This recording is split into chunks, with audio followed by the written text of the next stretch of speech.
The BFG by Roald Dahl. The Witching Hour. Sophie couldn't sleep. A brilliant moonbeam was slanting through a gap in the curtains. It was shining right onto her pillow. The other children in the dormitory had been asleep for hours. Sophie closed her eyes and lay quite still. She tried very hard to doze off. It was no good. The moonbeam was like a silver blade slicing through the room on to her face. The house was absolutely silent. No voices came up from downstairs. There was no footsteps on the floor above either. The window behind the curtain was wide open, but nobody was walking on the pavement outside. No cars went by in the street. Not the tiniest sound could be heard anywhere. Sophie had never known such a silence. Perhaps, she told herself, this is what they called the witching hour. The witching hour, somebody had once whispered to her, was a special moment in the middle of the night when every child and every grown-up was in a deep, deep sleep, and all the dark things came out from hiding and had the world to themselves. The moonbeam was brighter than ever on Sophie's pillow. She decided to get out of bed and close the gap in the curtains. You got punished if you were caught out of bed after lights out. Even if you had to go to the lavatory, that was not accepted as an excuse, and they punished you just the same. But there was no one about now, Sophie was sure of that. She reached out for her glasses that lay on the chair beside her bed. They had steel rims and very thick lenses, and she could hardly see a thing without them. She put them on, and then she slipped out of bed and tiptoed over to the window. When she reached the curtains, Sophie hesitated. She longed to duck underneath them and lean out of the window to see what the world looked like now that the witching hour was at hand. She listened again. Everywhere it was deathly still. The longing to look out became so strong that she couldn't resist it. Quickly she ducked under the curtains and leaned out of the window. In the silvery moonlight, the village street she knew so well looked completely different. The houses looked bent and crooked, like houses in a fairy tale. Everything was pale and ghostly and milky white. Across the road she could see Mrs. Rance's shop, where you bought buttons and wool and bits of elastic. It didn't look real. There was something dim and misty about that, too. Sophie allowed her eye to travel further and further down the street. Suddenly she froze. There was something coming up the street on the opposite side. It was something black, something tall and black, something very tall and very black and very thin. Who? It wasn't a human. It couldn't be. It was 4 times as tall as the tallest human. It was so tall its head was higher than the upstairs windows of the houses. Sophie opened her mouth to scream, but no sound came out. Her throat, like her whole body, was frozen with fright. This was a witching hour, all right. The tall black figure was coming her way. It was keeping very close to the houses across the street, hiding in the shadowy places where there was no moonlight. On and on it came, nearer and nearer, but it was moving in spurts. It would stop, then it would move on, then it would stop again. But what on earth was it doing? Aha! Sophie could see now what it was up to. It was stopping in front of each house. It would stop and peer into the upstairs window of each house in the street. It actually had to bend down to peer into the upstairs windows. That's how tall it was. It would stop in and peer in. Then it would slide on to the next house and stop again and peer in, and so on all along the street. It was much closer now, and Sophie could see it more clearly. Looking at it carefully, she decided it had to be some kind of person. Obviously, it was not a human, but it was definitely a person. A giant person, perhaps. Sophie stared hard across the misty moonlit street. The giant, if that was what he was wearing a long black cloak.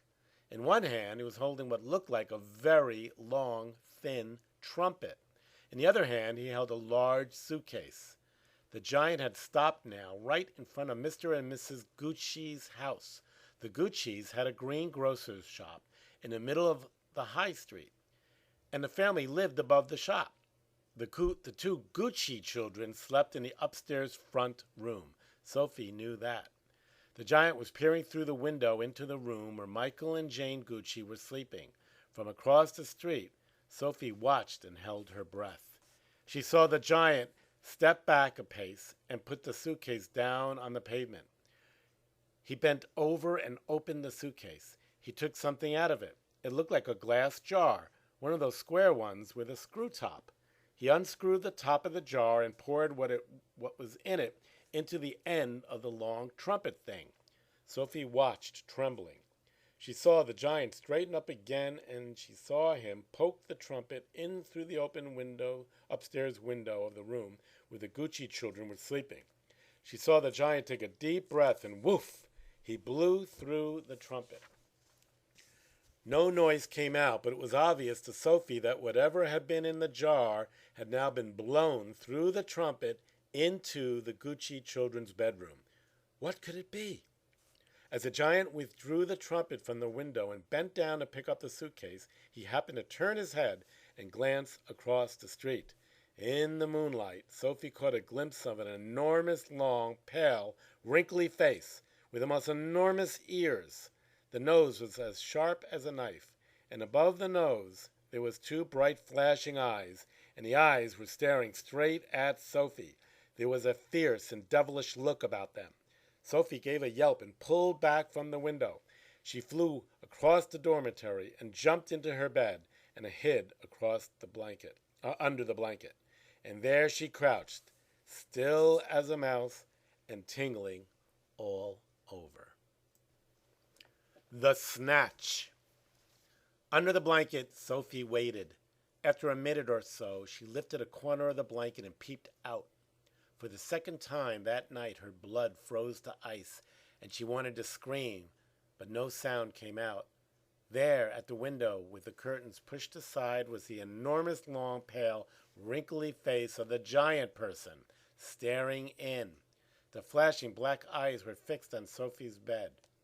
The next moment, a huge hand with pale fingers came snaking in through the window. This was followed by an arm as thick as a tree trunk, and the arm, the hand, the fingers were reaching out across the room towards Sophie's bed. This time Sophie really did scream, but only for a second, because very quickly the huge hand clamped down over her blanket and the scream was smothered by the bedclothes. Sophie, crouching underneath the blanket, felt strong fingers grasping hold of her, and then she was lifted up from her bed, blanket and all, and whisked out of the window. If you think of anything more terrifying than that happening to you in the middle of the night, then let's hear about it. The awful thing was that Sophie knew exactly what was going on, although she couldn't see it happening. She knew that a monster, or giant, with an enormous, long, pale, wrinkly face and dangerous eyes, had plucked her from her bed in the middle of the witching hour and was now carrying her out through the window, smothered in a blanket. What actually happened next was this. When the giant had got Sophie outside, he arranged the blanket so he could grasp all the four corners of it at once in one of his huge hands, with Sophie imprisoned inside. In the other hand, he seized the suitcase and the long trumpet thing, and off he ran. Sophie was squirming around inside the blanket, managed to push the top of her head out through a little gap just above the giant's hand. She stared around her. She saw the village houses rushing by on both sides. The giant was sprinting down the high street. He was running so fast his black cloak was streaming out behind him like the wings of a bird. Each stride he took was as long as a tennis court. Out of the village he ran, and soon they were racing across the moonlit fields. The hedges dividing the fields were no problem to the giant. He simply strode over them. A wide river appeared in his path. He crossed it in one flying stride. Sophie crouched in the blanket, peering out. She was being bumped against the giant's leg like a sack of potatoes. Over the fields and hedges and rivers they went, and after a while, a frightening thought came into Sophie's head. The giant is running fast, she told herself, because he is hungry and he wants to get home as quickly as possible, and then he'll have me for breakfast. The cave. The giant ran on and on, but now a curious change took place in his way of running. He seemed suddenly to go into a higher gear. Faster and faster he went, and soon he was traveling at such a speed that the landscape became blurred. The wind stung Sophie's cheeks. It made her eyes water. It whipped her head back and whistled in her ears. She could no longer feel the giant's feet touching the ground. She had a weird sensation that they were flying. It was impossible to tell whether they were over land or sea. This giant had some sort of magic in his legs. The wind rushing against Sophie's face became so strong that she had to duck down again into the blanket to prevent her head from being blown away. Was it really possible that they were crossing oceans? It certainly felt that way to Sophie. She crouched in the blanket and listened to the howling of the wind. It went on for what seemed like hours. Then all at once the wind stopped its howling. The pace began to slow down. Sophie could feel the giant's feet pounding once again over the earth. She poked her head up out of the blanket to have a look. They were in a country of thick forests and rushing rivers. The giant had definitely slowed down and was now running more normally, although normal was a silly word to use to describe a galloping giant. He leaped over a dozen rivers. He went rattling through a great forest, and then down into a valley and up over a range of hills as bare as concrete. And as soon as he was galloping over a desolate wasteland that was not quite of this earth. The ground was flat and pale yellow. Great lumps of blue rock was scattered around, and dead trees stood everywhere like skeletons. The moon had long since disappeared, and now the dawn was breaking. Sophie was peering out from the blanket, saw suddenly ahead of her a great craggy mountain. The mountain was dark blue, and all around it the sky was gushing and glistening with light.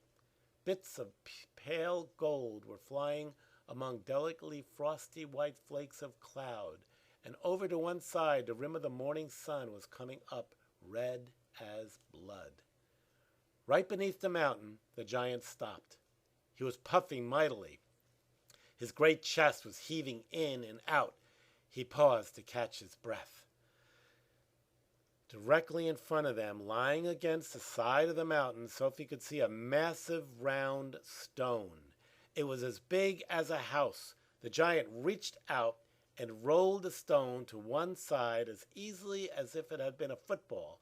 And now, where the stone had been, there appeared a vast black hole. The hole was so large, the giant didn't even have to duck his head as he went in. He strode into the black hole, still carrying Sophie in one hand, the trumpet and the suitcase in the other. As soon as he was inside, he stopped and turned and rolled the great stone back into place so that the entrance to his secret cave was completely hidden from outside.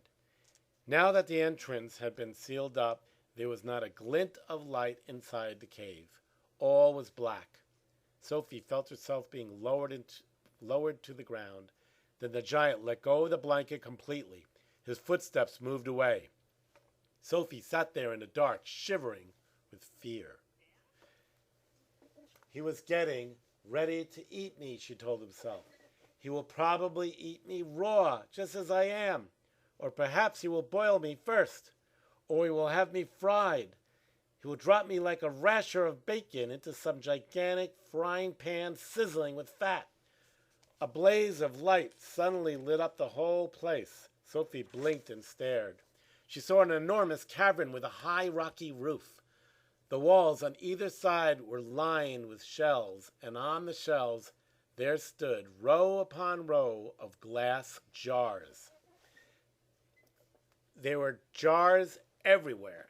There were piles up in the corners. They filled every nook and cranny of the cave. In the middle of the floor there was a table 12 feet high and a chair to match. The giant took off his black cloak and hung it against the wall.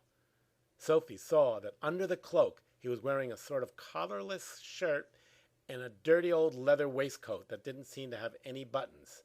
His trousers were faded green and were far too short in the legs. On his bare feet he was wearing a pair of ridiculous sandals that for some reason had holes cut along each side, with a large hole at the end where his toes stuck out. Sophie, crouching on the floor of the cave in her nightie, gazed back at him through thick, steel-rimmed glasses. She was trembling like a leaf in the wind, and a finger of ice was running up and down the length of her spine. "Ha!" shouted the giant, walking forward and rubbing his hands together. "What has us got here?" His booming voice rolled around the walls of the cave like a burst of thunder. The BFG.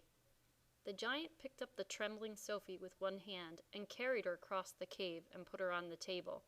Now he really is going to eat me, Sophie thought. The giant sat down and stared hard at Sophie. He had truly enormous ears. Each one was as big as the wheel of a truck, and he seemed to be able to move them inwards and outwards from his head as he wished. "I is hungry," the giant boomed. He grinned, showing massive square teeth. The teeth were very white and very square, and they sat in his mouth like huge slices of white bread. Please don't eat me," Sophie stammered. The giant let out a bellow of laughter. "Just because I is a giant, you think I is a man-gobbling cannibal?" he shouted. "You is about right. Giants is all cannibally and murderful, and they does gobble up human beings. We is in giant country now. Giants is everywhere around. Out there, us has the famous bone-crunching giant. Bone-crunching giant crunches up 2 wopsy, whiffling human beings for supper every night. Noise is ear-bursting. Noise of crunching bones goes crackety-crack for miles around." "Ouch," Sophie said. "Bone-crunching giant only gobbles human beings." "From Turkey," the giant said. "Every night, Bone Cruncher is galloping off to Turkey to gobble Turks." Sophie's sense of patriotism was suddenly so bruised by this remark that she became quite angry. "Why Turks?" she blurted out. "What's wrong with the English?" "Bone-crunching giant says Turks is tasting ever so much juicier and more scrumdiddlyumptious. Bone Cruncher says Turkish human beings has a glamourly flavor. He says Turks from Turkey is tasting of turkey." "I suppose they would," Sophie said. "Of course they would," the giant shouted. "Every human being is diddly indifferent. Some is scrumdiddlyumptious, and some is ucky slush. Greeks is all full of ucky slush. No giant is eating Greeks ever." "Why not?" Sophie asked. "Greeks from Greece is all tasting greasy," the giant said. "I imagine that's possible, too," Sophie said. She was wondering with a bit of a tremble what all this talking about eating people was leading up to. Whatever happened, she simply must play along with this peculiar giant and smile at his jokes. But were they jokes? Perhaps the great brute was just working up an appetite by talking about food. "As I am saying," the giant went on, "all human beings is having different flavors. Human beings from Panama is tasting very strong of hats." "Why hats?" Sophie said. "You is not very clever," the giant said, moving his great ears in and out. "I thought all human beings is full of brains, but your head is emptier than a boondongle." "Do you like vegetables?" Sophie asked, hoping to steer the conversation towards a slightly less dangerous kind of food. "You is trying to change the subject," the giant said sternly. "We is having an interesting babblement about the taste of the human being. The human being is not a vegetable." "Oh, but the bean is a vegetable," Sophie said. "Not the human bean," the giant said. "The human being has 2 legs and a vegetable has no legs at all." Sophie didn't argue any more. The last thing she wanted to do was to make the giant cross. "The human being," the giant went on, "is coming in dillions of different flavors. For instance, human beings from Wales is tasting very whooshy of fish. There is something very fishy about Wales." "You mean whales," Sophie said. "Wales is something quite different." "Wales is Wales," the giant said. "Don't gobble funk around with words. I will now give you another example. Human beings from Jersey has a most disgustable woolly tickle on the tongue. the giant said. Human beings from Jersey is tasting of cardigans. You mean jerseys, Sophie said. You are once again gobble-funking, the giant shouted. Don't do it. This is a serious and snitching subject. May I continue? Please do, Sophie said. Danes from Denmark is tasting ever so much of dogs, the giant went on. Of course, Sophie said. They taste of Great Danes. Wrong, cried the giant, slapping his thigh. Danes from Denmark is tasting doggy because they is tasting of Labradors. Then what do the people of Labrador taste of? Sophie asked. Danes, the giant cried triumphantly. Great Danes. Aren't you getting a bit mixed up? Sophie said. I is a very mixed up giant, the giant said. But I does do my best, and I is not nearly as mixed up as the other giants. I know one who gallops all the way to Wellington for his supper. Wellington, Sophie said. Where is Wellington? Your head is full of squashed flies, the giant said. Wellington is in New Zealand. The human beings in Wellington has an especially scrumdiddlyumptious taste. So says the welly-eating giant. What do the people of Wellington taste of? Sophie asked. Boots, the giant said. Of course, Sophie said. I should have known. Sophie decided that this conversation had now gone on long enough. If she was going to be eaten, she'd rather get it over and done with right away than be kept hanging around any more. What sort of human beings do you eat? She asked, trembling. Me? Shouted the giant, his mighty voice making the glass jars rattle on their shelves. Me gobbling up human beings? This I never. The others, yes, all the others, is gobbling them up every night, but not me. I is a freaky giant. I is a nice and jumbly giant. I is the only nice and jumbly giant in giant country. I is the big, friendly giant. I is the BFG. What is your name? My name is Sophie, Sophie said, hardly daring to believe the good news she had just heard. The giants. But if you are so nice and friendly, Sophie said, then why did you snatch me from my bed and run away with me? Because you saw me, the big friendly giant answered. If anyone is ever seeing a giant, he or she must be taken away hip-switch. Why? Asked Sophie. Well, first of all, said the BFG, human beings is not really believing in giants, is they? Human beings is not thinking we exist. I do, Sophie said. Ah, but that is only because you has seen me, cried the BFG. I cannot possibly allow anyone, even little girls, to be seeing me and staying at home. The first thing you would be doing, you would be scuttling around, yodeling the news that you were actually seeing a giant. And then a great giant hunt, a mighty giant look-see, would be starting up all over the world, with the human beings all rummaging for the great giant you saw, and getting wildly excited. People would be coming, rushing and bushing after me with goodness knows what, and they would be catching me and locking me into a cage to be stared at. They would be putting me into the zoo or the bumpkin house with all those squiggling hippo dumplings and crocodile dillies. Sophie knew that what the giant said was true. If any person reported actually having seen a giant haunting the streets of a town at night, there would most certainly be a terrific hullabaloo across the world. I will bet you, the BFG went on, that you would have been splashing the news all over the wonky world, wouldn't you, if I hadn't wiggled you away? I suppose I would, Sophie said. And that would never do, said the BFG. So what will happen to me now? Sophie asked. If you do go back, you will be telling the world, said the BFG, most likely on the telly-belly bumpkin box and the radio squeaker. So you will just have to be staying here with me for the rest of your life. Oh, no, cried Sophie. Oh, yes, said the BFG, but I am warning you not ever to go whiffling about out of this cave without I is with you, or you will be coming to an ucky-mucky end. I is showing you now who is going to eat you up if they is ever catching even one tiny little glimpse of you. The big friendly giant picked Sophie off the table and carried her to the cave entrance. He rolled the huge stone to one side and said, Peep out over there, little girl, and tell me what you is seeing. Sophie, sitting on the BFG's hand, peeped out of the cave.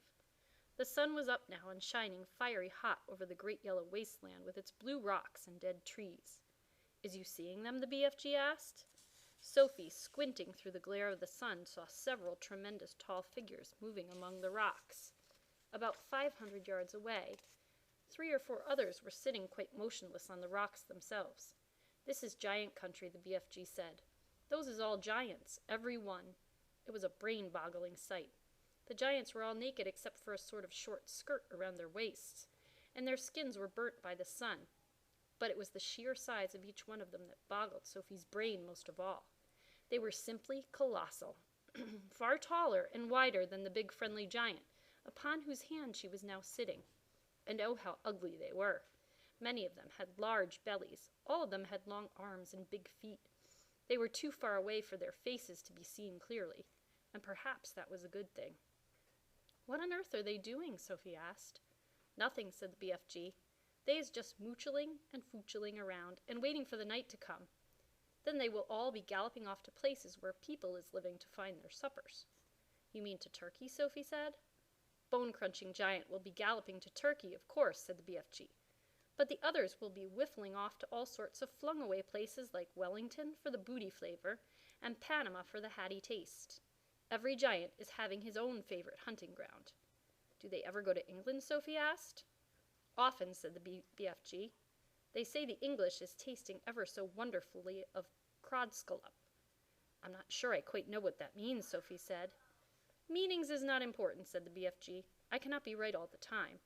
Quite often I is left instead of right. And are all of those beastly giants over there really going off again tonight to eat people?" Sophie asked. "All of them is guzzling human beings every night," the BFG answered. "All of them excepting me. That is why you'll be coming to an ucky-mucky end if any of them should ever be getting his gogglers upon you. You'd be swalloped up like a piece of frumpkin pie, all in one dollop." "But eating people is horrible," Sophie cried. "It's frightful. Why doesn't someone stop them?" "And who, please, is going to be stopping them?" asked the BFG. "Couldn't you?" said Sophie. "Never in a pig's whistle," cried the BFG. "All of those man-eating giants is enormous and very fierce. They is all at least 2 times my wideness and double my royal highness." "Twice as high as you?" cried Sophie. "Easily that," said the BFG. "You is seeing them in the distance, but just wait till you get them close up. Those giants is all at least 50 feet tall with huge muscles and cockles alive-o. I is the titchy one. I is the runt. 24 feet is puddle-nuts in giant country." "You mustn't feel bad about it," Sophie said. "I think you are just great. Why, even your toes must be as big as sausages." "Bigger," said the BFG, looking pleased. "They is as big as bumple-hammers." "How many giants are there out there?" Sophie asked. 9 altogether," answered the BFG. "That means," said Sophie, "that somewhere in the world, every single night, 9 wretched people get carried away and eaten alive." "More," said the BFG. "It's all depending, you see, on how big the human beings is.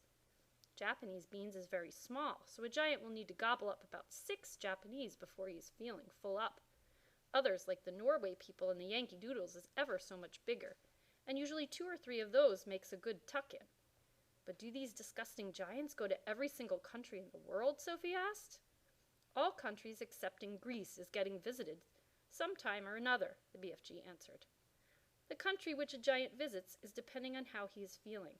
If it is very warm weather and a giant is feeling as hot as a sizzle pan, he will probably go galloping far up to the Frisbee North to get himself an Esquimau or 2 to cool him down. A nice fat Esquimau to a giant is like a lovely ice cream lolly to you." "I'll take your word for it," Sophie said. "And then again, if it is a frosty night and the giant is fridging with cold, he will probably point his nose towards the sweltering hotlands to guzzle a few Hottentots to warm him up."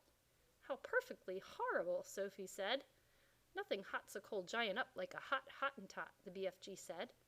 "And if you were to put me down on the ground and I was to walk out among them now," Sophie said, "would they really eat me up?" "Like a whiff-swiddle," cried the BFG. "And what is more, you is so small they wouldn't even have to chew you. The first one to be seeing you would pick you up in his fingers, and down you go like a drop of drain water." "Let's go back inside," Sophie said. "I hate even watching them." The Marvelous Ears. Back in the cave, the big friendly giant sat Sophie down once again on the enormous table. "Is you quite snugly there in your night tie?" he asked. "You isn't frigidly cold?" "I'm fine," Sophie said. "I cannot help thinking," said the BFG, "about your poor mother and father. By now they must be jipping and scumping all over the house, shouting, 'Hello, hello, where is Sophie gone?'" I don't have a mother and father, Sophie said. They both died when I was a baby. Oh, you poor little scrumpet, cried the BFG. Is you not missing them very badly? Not really, Sophie said, because I never knew them. You was making me sad, the BFG said, rubbing his eyes. Don't be sad, Sophie said. No one is going to be worrying too much about me. That place you took me from was the village orphanage. We are all orphans in there. You was an orphan? Yes. How many is there in there? 10 of us, Sophie said. All little girls. Was you happy there? The BFG asked. I hated it, Sophie said. The woman who ran it was called Mrs. Clonkers, and if she caught you breaking any of the rules, like getting out of bed at night or not folding up your clothes, you got punished. How is you getting punished? She locked us in the dark cellar for a day and a night without anything to eat or drink. The rotten old road rasper, cried the BFG. Road trasper. It was horrid, Sophie said. We used to dread it. There were rats down there. We could hear them creeping about. The filthy old fizzwiggler, shouted the BFG. That is the horridest thing I is hearing for years. You was making me sadder than ever. All at once, a huge tear that would have filled a bucket rolled down one of the BFG's cheeks and fell with a splash on the floor. It made quite a puddle. Sophie watched with astonishment. What a strange and moody creature this is, she thought.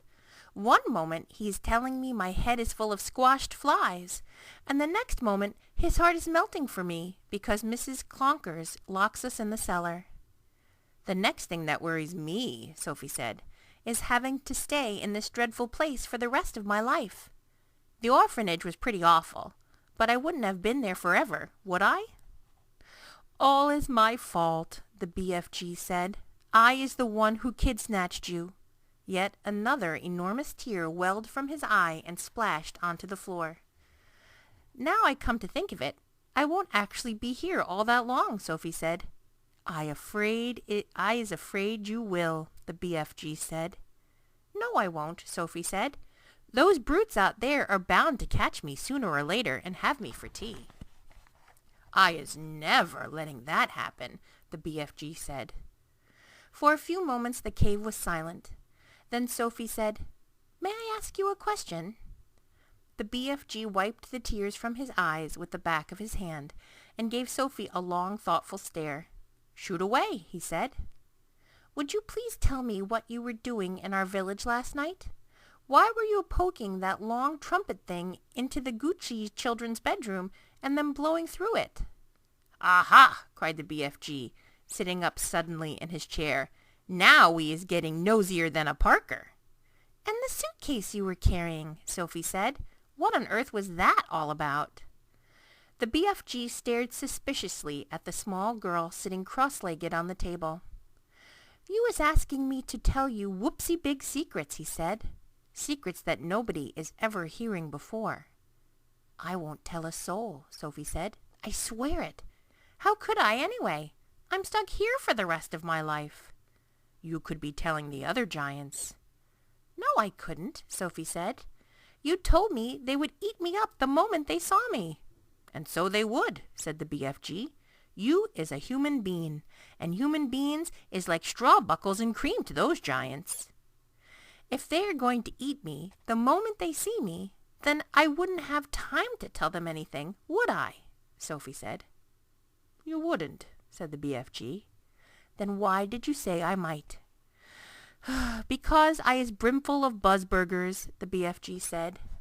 If you listen to everything I am saying, you will be getting earache. Please tell me what you were doing in our village, Sophie said. I promise, you can trust me. Would you teach me how to make an elephant? The BFG asked. What do you mean? Sophie asked. I would dearly love to have an elephant to ride on, the BFG said dreamily.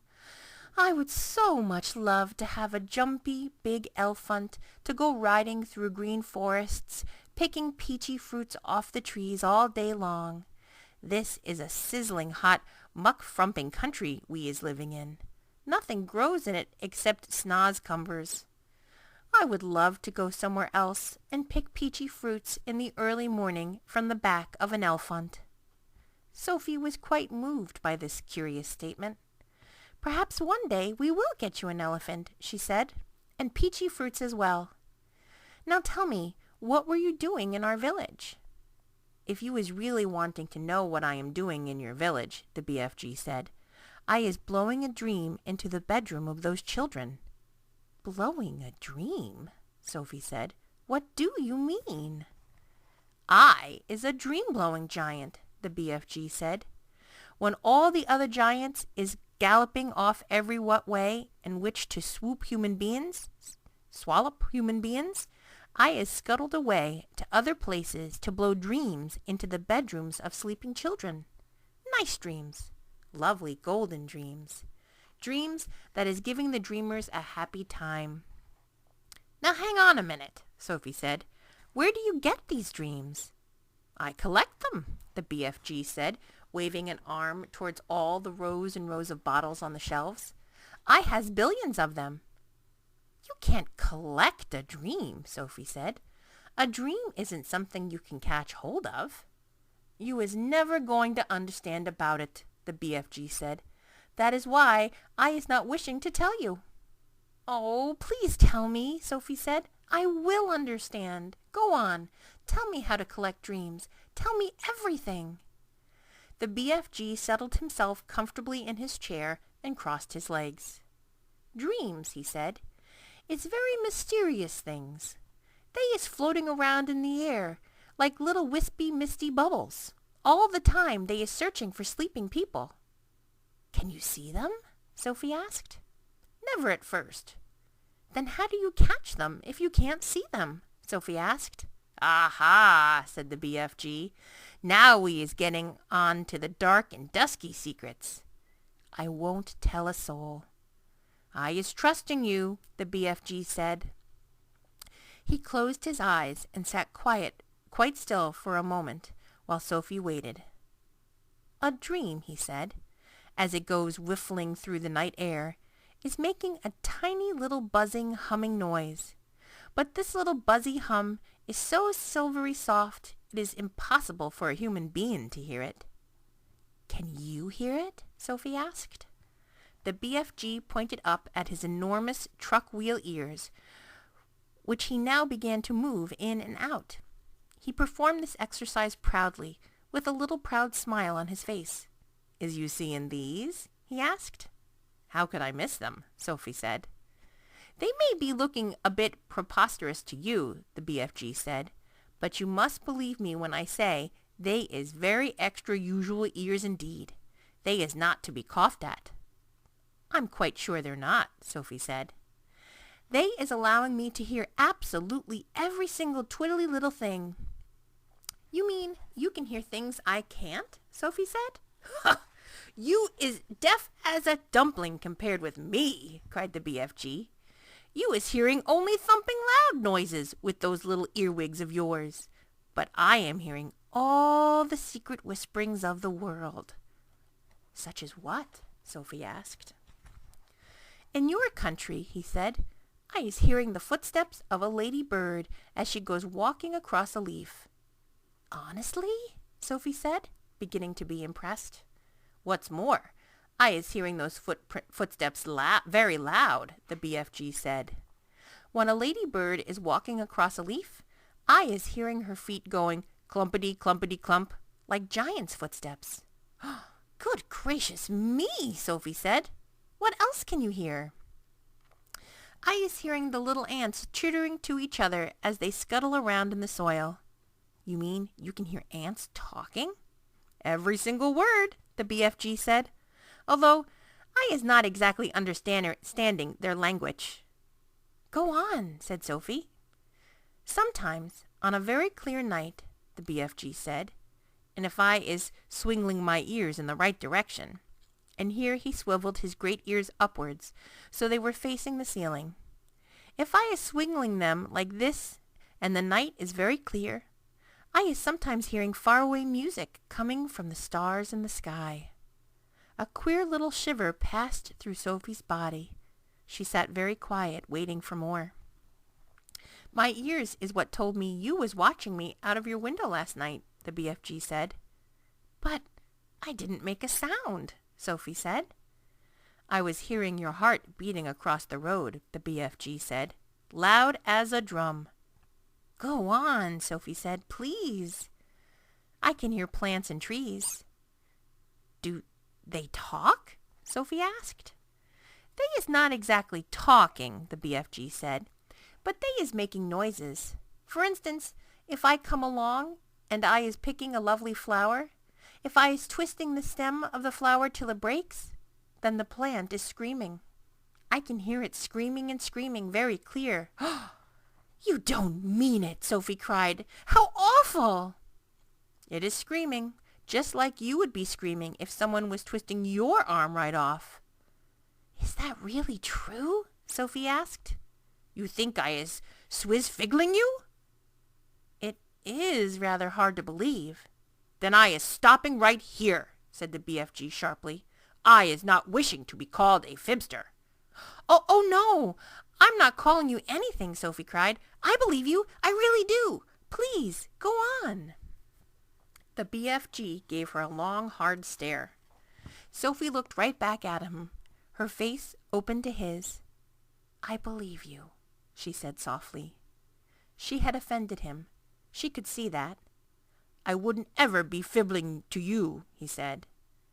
I know you wouldn't, Sophie said. But you must understand that it isn't easy to believe such amazing things straight away. I understand that, the BFG said. So do please forgive me and go on, she said. He waited a while longer, and then he said, It is the same with trees as it is with flowers. If I is chopping an axe into the trunk of a big tree, I is hearing a terrible sound coming from inside the heart of the tree. What sort of sound? Sophie asked. A soft moaning sound, the BFG said. It is like the sound of an old man is making when he is dying slowly. He paused. The cave was very silent. Trees is living and growing, just like you and me, he said. They is alive. So is plants. He was sitting very straight in his chair now, his hands clasped tightly together in front of him. His face was bright, his eyes round and bright as two stars. Such wonderful and terrible sounds I is hearing, he said. Some of them you would never wish to be hearing yourself, but some is like glorious music. He seemed almost to be transfigured by the excitement of his thoughts. His face was beautiful in its blaze of emotions. Tell me some more about them, Sophie said quietly. You just ought to be hearing the little miceys talking, he said. Little miceys is always talking to each other, and I is hearing them as loud as my own voice. What do they say? Sophie asked. Only the miceys know that, he said. Spiders is also talking a great deal. You might not be thinking it, but spiders is the most tremendous natterboxes, and when they is spinning their webs, they is singing all the time. They is singing sweeter than a nightingale. Who else do you hear? Sophie asked. One of the biggest chatterboxes is the caterpillars, said the PFG. What do they say? They is arguing all the time about who is going to be the prettiest buttery fly. That is all they is ever talking about. Is there a dream floating around here now? Sophie asked.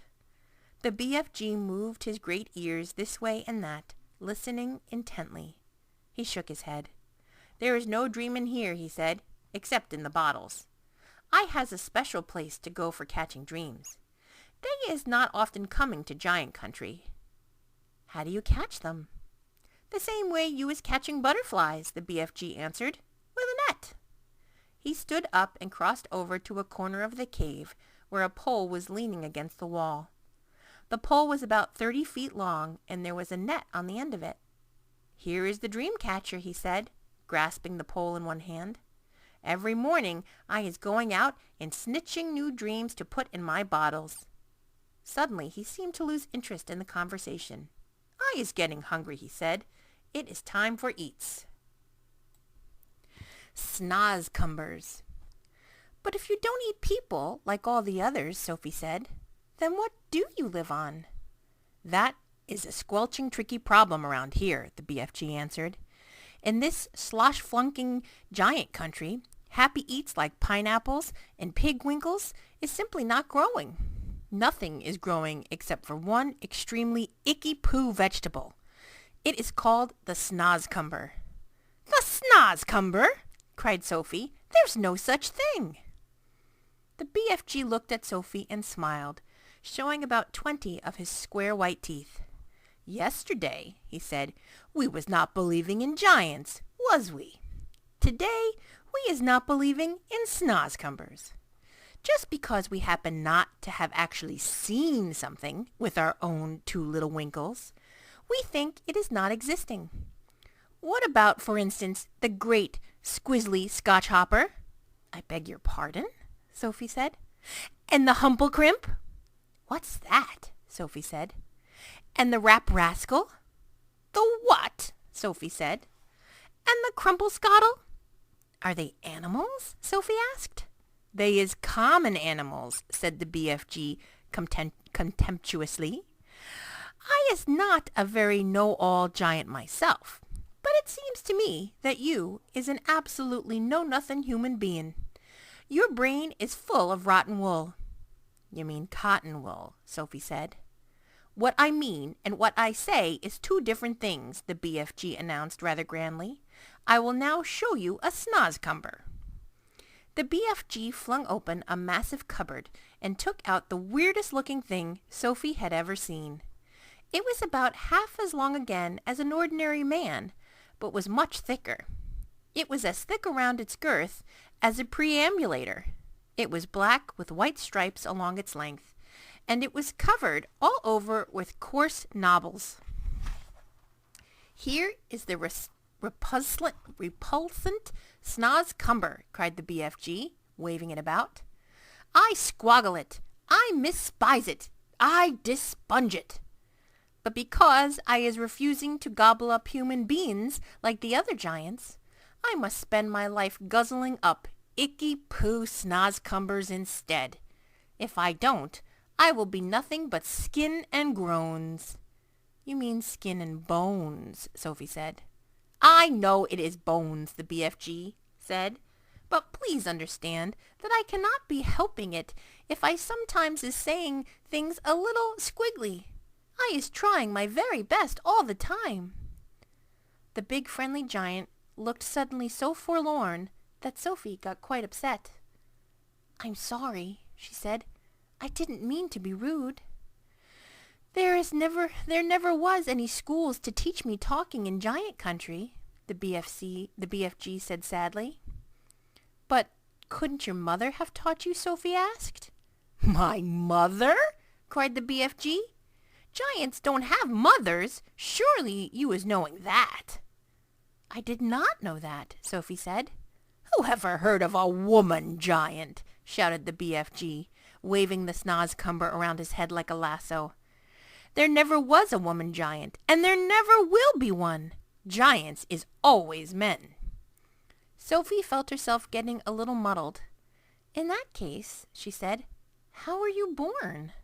"Giants isn't born," the BFG answered. "Giants appears, and that's all there is to it. They simply appears, the same way as the sun and the stars." "And when did you appear?" Sophie asked. "Now how on earth could I be knowing a thing like that?" said the BFG. "It was so long ago I couldn't count." "You mean you don't even know how old you are?" "No giant is knowing that," the BFG said. "All I is knowing about myself is I is very old. Very, very old and crumply. Perhaps as old as the earth." "What happens when a giant dies?" Sophie asked. "Giants is never dying," the BFG answered. "Sometimes, and quite suddenly, a giant is disappearing, and nobody is ever knowing where he goes to. But mostly us giants is simply going on, like whiffsly time twiddlers." The BFG was still holding the awesome Snazcumber in his right hand, and now he put one end into his mouth and bit off a huge hunk of it. He started crunching it up, and the noise he made was like the crunching of lumps of ice. "It's filthing," he sputtered, speaking with his mouth full, and spraying large pieces of Snazcumber like bullets into Sophie's direction. Sophie hopped around on the table, ducking out of the way. "It's disgusterous," the BFG gurgled. "It's sickable. It's rotsome. It's maggot-wise. Try it yourself, this foulsome Snazcumber." "No, thank you," Sophie said, backing away. "It's all you're going to be guzzling around here from now on, so you might as well get used to it," said the BFG. "Go on, you snipsy little winkle, have a go." Sophie took a small nibble. "Ugh!" she sputtered. "Oh no! Oh gosh! Oh help!" She spat it out quickly. It tastes of frog skins," she gasped, "and rotten fish." "Worse than that," cried the BFG, roaring with laughter. "To me, it is tasting of clock coaches and slime wanglers." "Do we really have to eat it?" Sophie said. "You do, unless you is wanting to become so thin you will be disappearing into a thin ear." "Into thin air," Sophie said. "A thick ear is something quite different." Once again, that sad, winsome look came into the BFG's eyes. "Words," he said, "is such a twitch-tickling problem to me all my life. So you must simply try to be patient and stop squibbling. As I am telling you before, I know exactly what words I am wanting to say, but somehow or other they is always getting squiff-squiddled around." "That happens to everyone," Sophie said. "Not like it happens to me," the BFG said. "I is speaking the most terrible Whiggish." "I think you speak beautifully," Sophie said. "You do?" cried the BFG, suddenly brightening. "You really do?" "Simply beautifully," Sophie repeated. "Well, that is the nicest present anybody is ever giving me in my whole life," cried the BFG. "Are you sure you're not twiddling my leg?" "Of course not," said Sophie. "I just love the way you talk." "How wondercrump!" cried the BFG, still beaming. "How whoopsie splunkers! How absolutely squiffling! I is all of a stutter." "Listen," Sophie said. "We don't have to eat Snazcumbers. In the fields around our village, there are all sorts of lovely vegetables, like cauliflowers and carrots. Why don't you get some of those next time you go visiting?" The BFG raised his great head proudly in the air. "I is a very honorable giant," he said. "I would rather be chewing up rotsome Snazcumbers than snitching things from other people." "You stole me," Sophie said.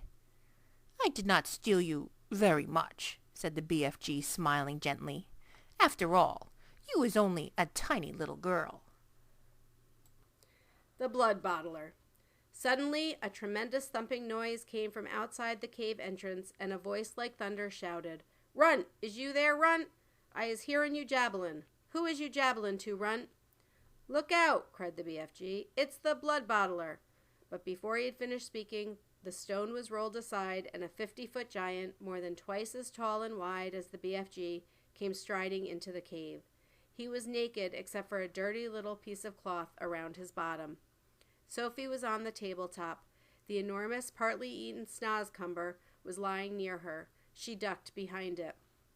The creature came clumping into the cave and stood towering over the BFG. "Who was you jabbelin' to in here just now?" he boomed.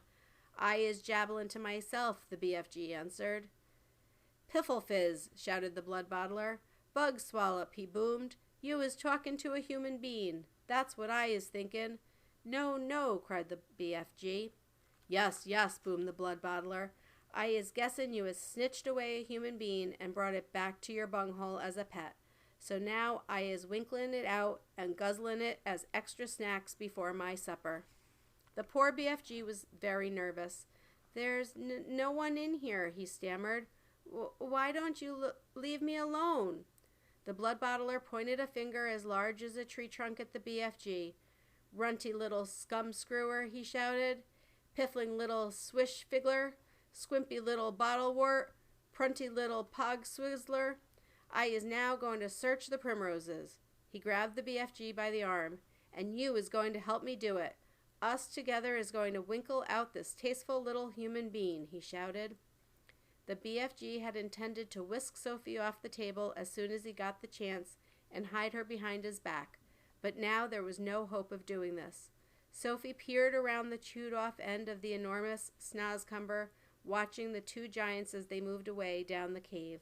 The Bloodbottler was a gruesome sight. His skin was reddish pink. There was black hair sprouting on his chest and arms and on his stomach. The hair on his head was long and dark and tangled. His foul face was round and squashy looking. The eyes were tiny black holes. The nose was small, but the mouth was huge. It spread right across the face, almost ear to ear, and it had lips that were like two gigantic purple frankfurters lying one on top of the other. Craggy yellow teeth stuck out between the two purple frankfurter lips, and rivers of spit ran down over the chin. It was not in the least difficult to believe that this ghastly brute ate men, women, and children every night. The Bloodbottler, still holding the BFG by the arm, was examining the rows and rows of bottles. "You and your pibbling bottles," he shouted. "What is you putting in them?" "Nothing that would interest you," the BFG answered. "You is only interested in guzzling human beings, and you is a dotty as a dog swaggler," cried the Bloodbottler. Soon the Bloodbottler would be coming back, Sophie told herself, and he was bound to search the tabletop. But she couldn't possibly jump off the table. It was 12 feet high. She'd break a leg. The Snazcumber, although it was as thick as a perambulator, was not going to hide her if the Bloodbottler picked it up. She examined the chewed-off end. It had large seeds in the middle, each one as big as a melon. They were embedded in soft, slimy stuff. Taking care to stay out of sight, Sophie reached forward and scooped away half a dozen of these seeds. This left a hole in the middle of the Snazcumber large enough for her to crouch in so long as she rolled herself up into a ball. She crawled into it. It was wet and slimy hiding place, but what did that matter if it was going to save her from being eaten? The Bloodbottler and the BFG were coming back toward the table now. The BFG was nearly fainting with fear. Any moment, he was telling himself, Sophie would be discovered and eaten. Suddenly, the Bloodbottler grabbed the half-eaten Snazcumber. The BFG stared at the bare table. "Sophie, where is you?" he thought desperately. "You cannot possibly be jump-hellin' off that high table, so where is you hidin', Sophie?" "So this is the filthing, rotsome glubbage you is eating," boomed the Bloodbottler, holding up the partly eaten Snazcumber. "You must be cockles to be guzzlin' such rub-squash." For a moment, the Bloodbottler seemed to have forgotten about his search for Sophie. The BFG decided to lead him further off the track. "That is the scrumdiddlyumptious Snazcumber," he said. "I is guzzlin' it gleefully, every night and day. Is you never tire trying a Snazcumber, Bloodbottler?" "Human beans is juicier," the Bloodbottler said. "You is talkin' rummy-tot," the BFG said, growing braver by the second. He was thinking that if only he could get the Bloodbottler to take one bite of the repulsive vegetable, the sheer foulness of its flavor would send him bellowing out of the cave. "I is happy to let you sample it," the BFG went on, "but please, when you see how truly glumptious it is, do not be guzzlin' the whole thing. Leave me a little snitchet for my supper." The Bloodbottler stared suspiciously with small piggy eyes at the Snazcumber. Sophie, crouching inside the chewed-off end, began to tremble all over. "You is not switch-fiddlin' me, is you?" said the Bloodbottler. "Never," cried the BFG passionately. "Take a bite, and I am positive you will be shouting out how scrumptious this wonder veg is." The BFG could see the greedy Bloodbottler's mouth beginning to water more than ever at the prospect of extra food. "Vegetables is very good for you," he went on. "It's not healthsome always to be eating meaty things." "Just this once," the Bloodbottler said, "I is going to taste these rotsome eats of yours. But I is warning you that if it is filthsome, I is smashing it over your sludgy little head." He picked up the Snazcumber. He began raising it on its long journey to its mouth, some 50 feet up in the air. Sophie wanted to scream, "Don't!" but that would have been even more certain death. Crouching among the slimy seeds, she felt herself being lifted up and up and up. Suddenly, there was a crunch as the bloodbottler bit a huge hunk off the end. Sophie saw his yellow teeth clamping together a few inches from her head. Then there was utter darkness. She was in his mouth. She caught a whiff of his evil-smelling breath. It stank of bad meat. She waited for the teeth to go crunch once more. She prayed that she would be killed quickly. "Each!" yelled the bloodbottler. Welch! Each! And then he spat. All of the great lumps of Snazcumber that were in his mouth, as well as Sophie herself, went shooting out across the cave. If Sophie had struck the stony wall of the cave, she would most certainly have been killed. Instead, she hit the soft folds of the BFG's black cloak hanging against the wall. She dropped to the ground, half stunned. She crawled under the hem of the cloak, and there she crouched. "You little swine bugler," roared the bloodbottler. "You little pig swiller." He rushed at the BFG and smashed what was left of the Snazcumber over his head. Fragments of the filthy vegetable splashed all over the cave. "You is not loving it?" the BFG asked innocently, rubbing his head. "Loving it?" yelled the bloodbottler. "That is the most disgusterous taste that is ever touching my teeth. You must be buggles to be swallowing sludge like that. Every night you could be galloping off happy as a hamburger and gobbling juicy human beans." "Eating human beings is wrong and evil," the BFG said. "It is guzzly and glumptious," shouted the bloodbottler. "And tonight I is galloping off to Chile to swabble a few human chili beans. If you wishin' to know why I is choosing Chile?" "I is not wishing to know anything," the BFG said, very dignified. "I is choosing Chile," the bloodbottler said, "because I is fed up with the taste of Eskimos. It is important I had plenty of cold eats in this scuddling hot weather, and the next coldest thing to an Eskimo is a chili bean. Human beings from Chile is very chilly." "Horrible," the BFG said. "You ought to be ashamed. Other giants is all saying they is wanting to gallop off to England tonight to guzzle school chidders," the bloodbottler said. "I is very fond indeed of English school chiddlers. They had a nice inky booky flavor. Perhaps I will change my mind and go to England with them." "You is disgusting," the BFG said. "And you is an insult to the giant peoples," shouted the bloodbottler. "You is not fit to be a giant. You is a squinky little squiddler. You is a pibblin' little pitsqueak. You is a cream puff nut." With that, the horrible blood-bottling giant strode out of the cave.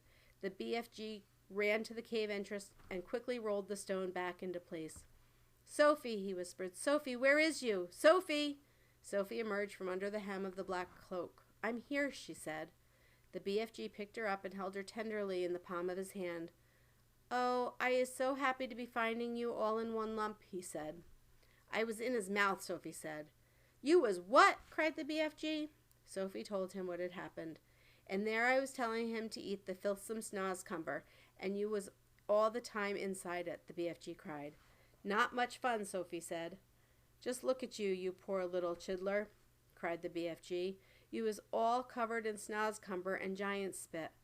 He set about cleaning her up as best he could. "I is hating those other giants more than ever now," he said. "You know what I should like?" "What?" Sophie said. "I should like to find a way of disappearing them, every single one." "I'd be glad to help you," Sophie said. "Let me see if I can think up a way of doing it." Frobscottle and whizpoppers. By now, Sophie was beginning to feel not only extremely hungry, but very thirsty as well. Had she been at home, she would have finished her breakfast long ago. "Are you sure there's nothing else to eat around here except those disgusting smelly Snazcumbers?" she asked. "Not even a fizzwinkle," answered the big friendly giant. "In that case, may I please have a little water?" she said. "Water?" said the BFG, frowning mightily. "What is water?" "We drink it," Sophie said. "What do you drink?" "Frobscottle," announced the BFG. "All giants is drinking Frobscottle."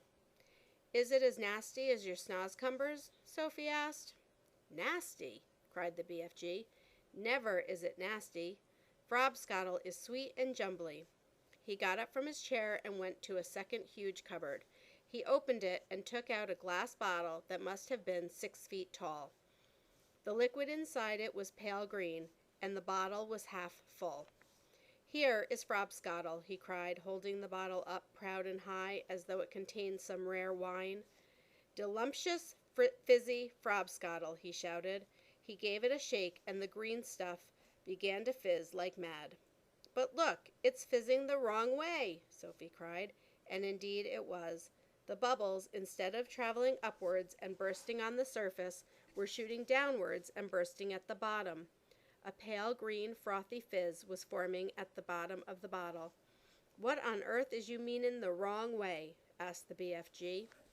In our fizzy drinks, Sophie said, the bubbles always go up and burst at the top. Upwards is the wrong way, cried the BFG. You mustn't ever be havin' the bubbles goin' upwards.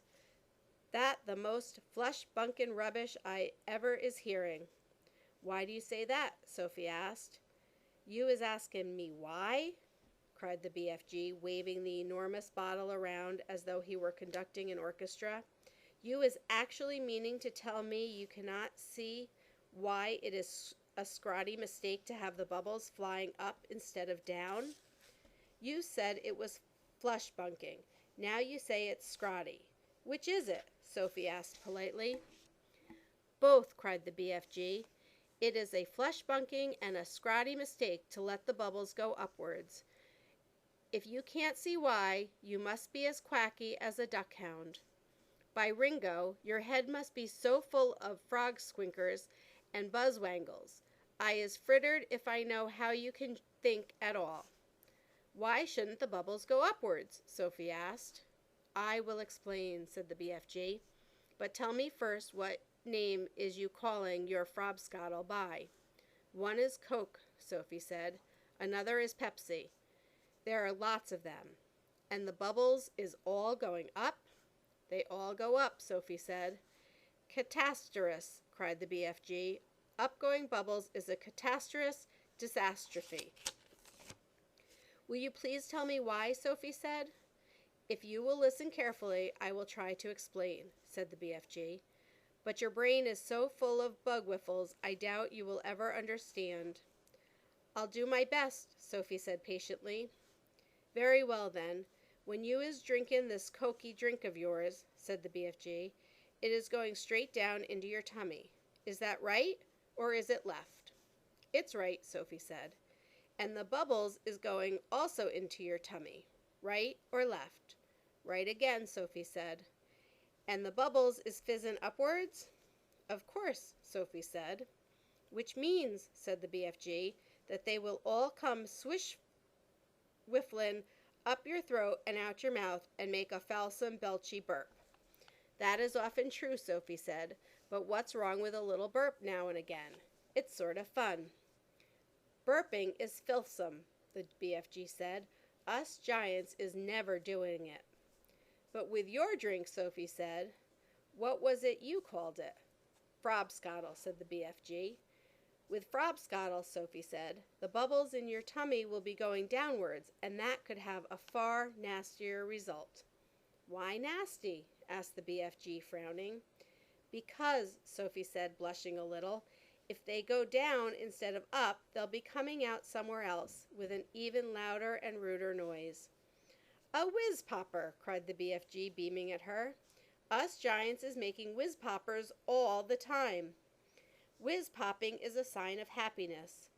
It is music in our ears. You surely is not telling me that a little whiz-popping is forbidden among human beings. It is considered extremely rude, Sophie said. But you is whiz-popping, is you not, now and again? Asked the BFG. Everyone is whiz-popping, if that's what you call it, Sophie said. Kings and queens are whiz-popping. Presidents are whiz-popping. Glamorous film stars are whiz-popping. Little babies are whiz-popping. But where I come from, it's not polite to talk about it. Redunculous, said the BFG. If everyone is making whiz-poppers, then why not talk about it? We is now having a swiggle of this delicious, Frobscottle, and you will see the happy result." The BFG shook the bottle vigorously. The pale green stuff fizzed and bubbled. He removed the cork and took a tremendous, gurgling swig. "It's glummy," he cried. "I love it." For a few moments, the big friendly giant stood quite still, and a look of absolute ecstasy began to spread over his long, wrinkly face. Then suddenly the heavens opened, and he let fly with a series of the loudest and rudest noises Sophie had ever heard in her life.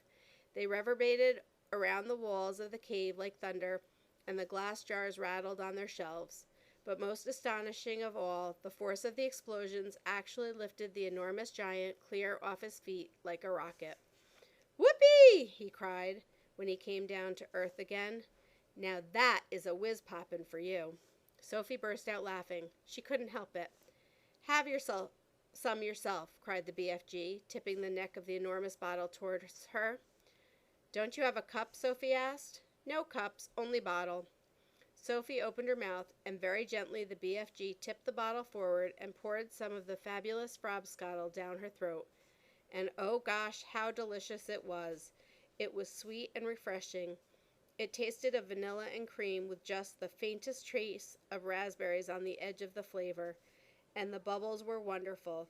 Sophie could actually feel them bouncing and bursting all around her tummy. It was an amazing sensation.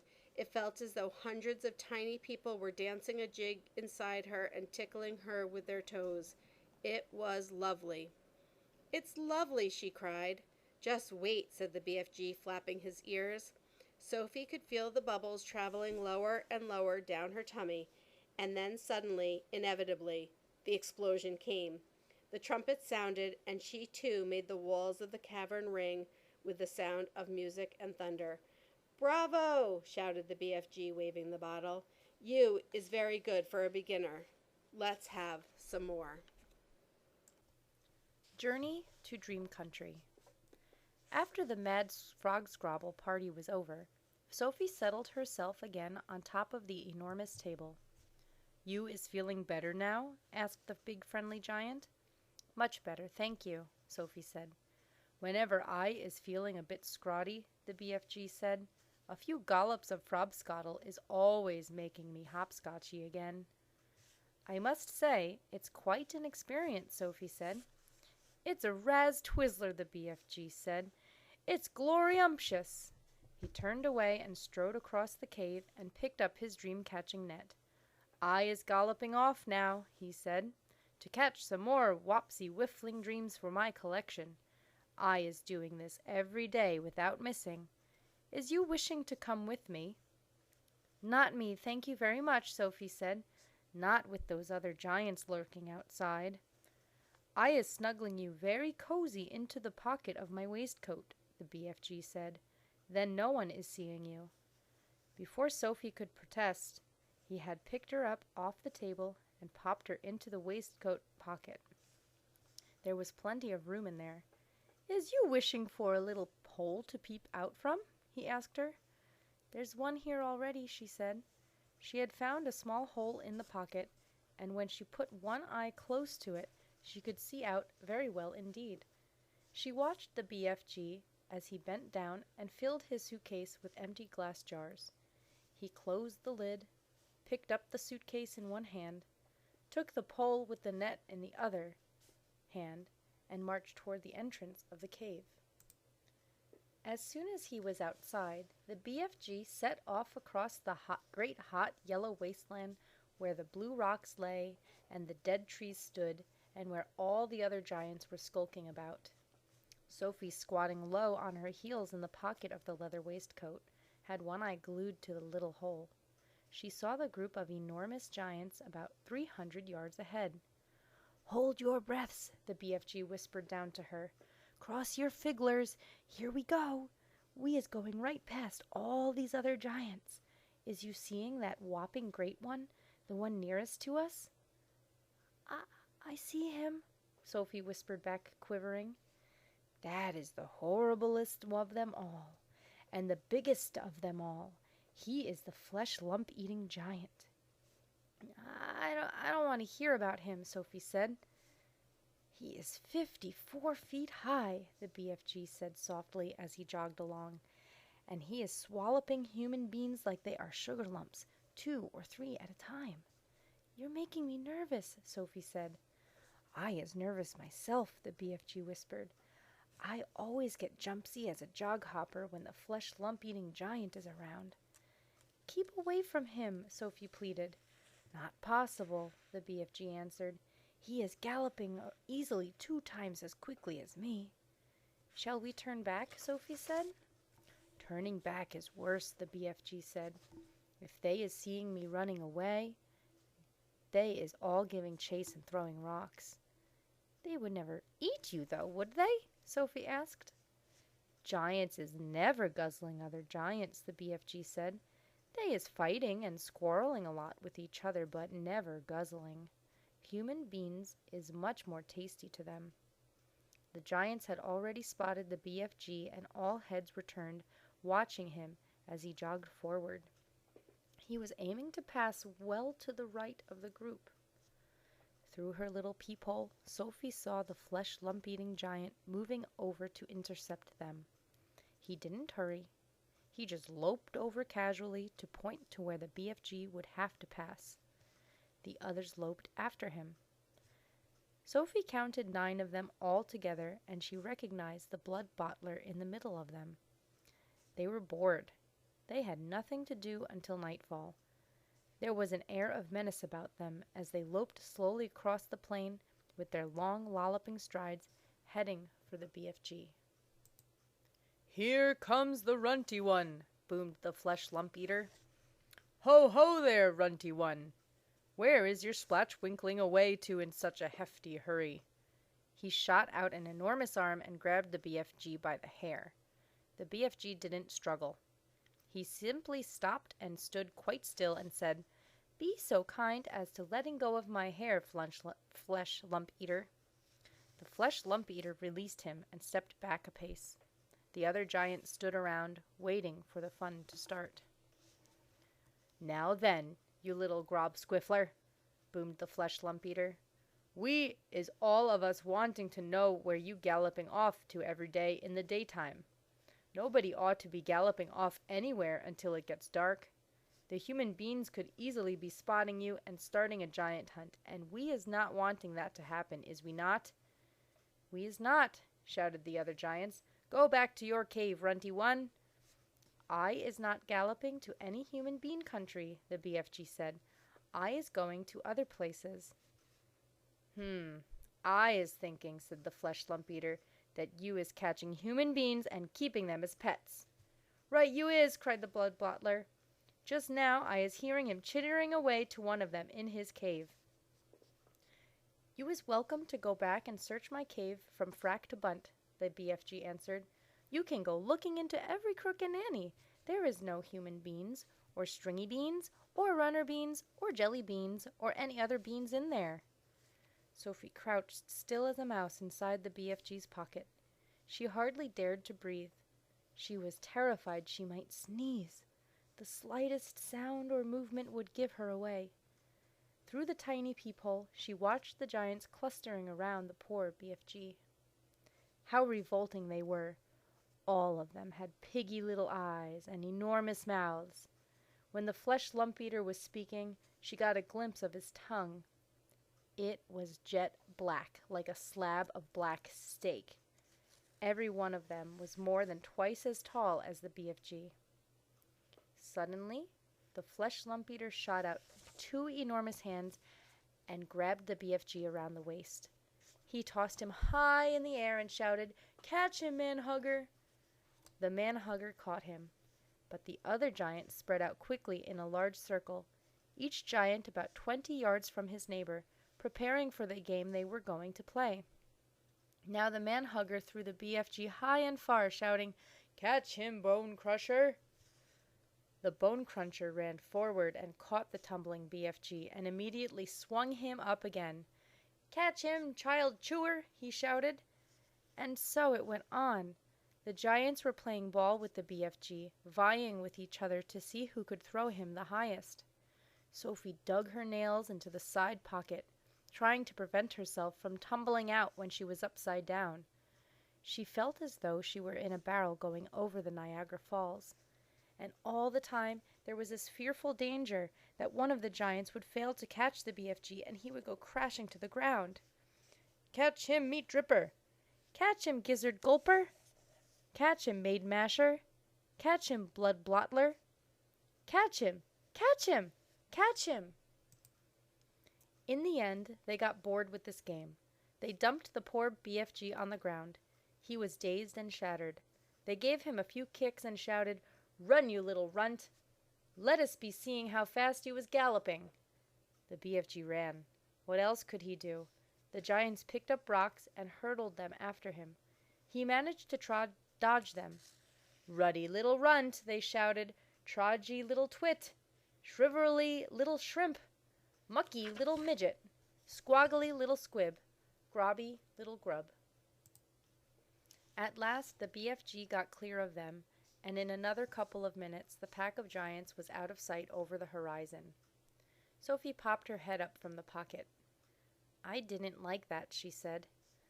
"Phew," said the BFG. "Phew and far between. They was in a nasty crouching mood today, was they not? I is sorry you was having such a whirligig time." "No worse than you," Sophie said. "Would they ever really hurt you?" "I isn't ever trusting them," the BFG said. "How do they actually catch the humans they eat?" Sophie asked. "They is usually just sticking an arm through the bedroom window and snitching them from their beds," the BFG said. "Like you did to me." "Ah, but I isn't eating you," the BFG said. "How else do they catch them?" Sophie asked. "Sometimes," the BFG said, "they is swimmeling in the sea like fishies, with only their heads showing above the water, and then out comes a big hairy hand and grabbles someone off of the beach." "Children as well?" "Often chidlers," the BFG said. "Little chidlers who is building sandcastles on the beach. That is who the swimmeling ones are after. Little chidlers is not so tough to eat as old grandmama, so says the child-chewing giant." As they talked, the BFG was galloping fast over the land. Sophie was standing right up in his waistcoat pocket now, holding on to the edge with both hands. Her head and shoulders were in the open, and the wind was blowing in her hair. "How else do they catch people?" she said. "All of them is having their own special ways of catching the human being," the BFG said. "The meat-dripping giant is preferring to pretend he is a big tree growing in the park. He is standing in the park in the dusky evening, and he is holding great big branches over his head, and there he is waiting until some happy families is coming to have a picnic under the spreading tree. The meat-dripping giant is watching them as they lay out their little picnic. But in the end, it is the meat dripper who is having the picnic." "It's too awful!" Sophie cried. "The gizzard-gulping giant is a city lover," the BFG went on. "The gizzard gulper is lying high up between the roofs of houses in big cities. He is lying there, snuggy as a sniggler, and watching the human beings walking on the street below. And when he sees one that looks like it is a wopsy good flavor, he grabs it. He is simply reaching down and snitching it off of the street like a monkey taking a nut. He says it is nice to be able to pick and choose what you is having for dinner. He says it is like choosing from a menu." "Don't people see him doing it?" Sophie asked. "Never is they seeing him. Do not forget it is dusky dark at this time. Also, the gizzard gulper has a very fast arm. His arm is going up and down quicker than Squinkers." "But if all these people are disappearing every night, surely there's some sort of an outcry," Sophie said. "The world is a whopping big place," the BFG said. "It has 100 different countries. The giants is clever. They is careful not to be skittling off to the same country too often. They is always switch fiddling around." "Even so," Sophie said, "do not forget," the BFG said, "that human beings is disappearing everywhere all the time, even without the giants is guzzling them up. Human beings is killing each other much quicker than the giants is doing it. But they don't eat each other, Sophie said. Giants isn't eating each other either, the BFG said. Nor is giants killing each other. Giants is not very lovely, but they is not killing each other. Nor is crocodile-dillies killing other crocodile-dillies, nor is pussycats killing pussycats. They kill mice, Sophie said. Ah, but they is not killing their own kind, the BFG said. Human beings is the only animal that is killing their own kind. Don't poisonous snakes kill each other? Sophie asked. She was searching desperately for another creature that behaved as badly as the human. Even poisonous snakes is never killing each other, the BFG said.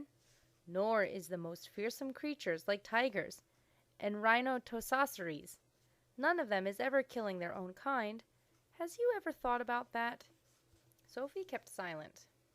I is not understanding human beings at all, the BFG said. You is a human being, and you is saying it is grizzling and horrigust for giants to be eating human beings, right or left? Right, Sophie said. But human beings is squishing each other all the time, the BFG said. They is shooting guns and going up in aerial planes to drop their bombs and kill on each other's heads every week. Human beings is always killing other human beings. He was right. Of course he was right, and Sophie knew it. She was beginning to wonder whether humans were actually any better than giants. Even so, she said, defending her own race, I think it's rotten that those foul giants go off every night to eat humans. Humans have never done them any harm. That is what the little piggywig is saying every day, the BFG answered. He is saying, I has never done any harm to the human being, so why should he be eating me? Oh dear, Sophie said. The human beings is making rules to suit themselves, the BFG went on. But the rules they is making do not suit the little piggy wiggies. Am I right or left? Right, Sophie said. Giants is also making rules. The rules is not suiting the human beings. Everybody is making their own rules to suit himself. But you don't like it that those beastly giants are eating humans every night, do you? Sophie asked. I do not, the BFG answered firmly. One right is not making two lefts. Is you quite cozy down there in my pocket? I'm fine, Sophie said. Then suddenly, once again, the BFG went into that magical top gear of his. He began hurtling forward with phenomenal leaps. His speed was unbelievable. The landscape had become blurred, and again Sophie had to duck down out of the whistling gale to save her head from being blown off her shoulders. She crouched in the pocket and listened to the wind screaming past. It came knifing in through the little peephole in the pocket and whooshed around her like a hurricane. But this time the BFG didn't stay in top gear too long.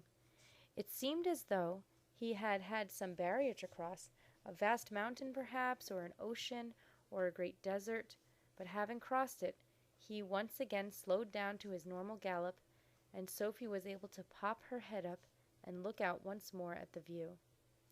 She noticed immediately that they were now in an altogether paler country.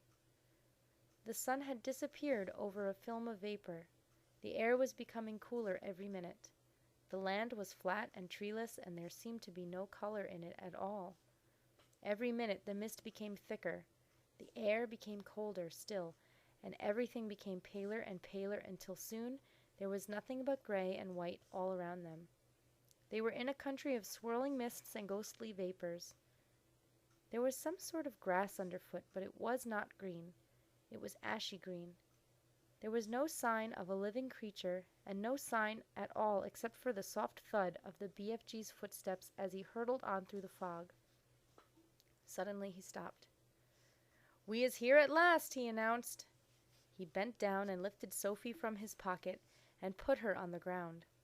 She was still in her nightie, and her feet were bare. She shivered and stared around her at the swirling mists and ghostly vapors. Where are we? She asked. We is in Dream Country, the BFG said. This is where all dreams is beginning. Dream-catching. The big friendly giant put the suitcase on the ground. He bent down low so that his enormous face was close to Sophie's. is keeping as still as winky little Mises, he whispered. Sophie nodded. The misty vapor swirled around her. It made her cheeks damp and left dewdrops in her hair. The BFG opened the suitcase and took out several empty glass jars. He set them ready on the ground, with their screw tops removed. Then he stood up very straight. His head was now high up in the swirling mist, and it kept disappearing, then appearing again. He was holding the long net in his right hand. Sophie, staring upwards, saw through the mist that his colossal ears were beginning to swivel out from his head. They began waving gently to and fro. Suddenly, the BFG pounced. He leaped high in the air and swung the net through the mist with a great swishing sweep of his arm. "Got him!" he cried. "A jar! A jar! Quick, quick, quick!" Sophie picked up a jar and held it up to him. He grabbed hold of it. He lowered the net. Very carefully, he tipped something absolutely invisible from the net into the jar. He dropped the net and swiftly clapped one hand over the jar. "The top!" he whispered. "The jar top, quick!" Sophie picked up the screw top and handed it to him. He screwed it on tight, and the jar was closed. The BFG was very excited. He held the jar close to one ear and listened intently. "It's a wink squiffer," he whispered, with a thrill in his voice. It's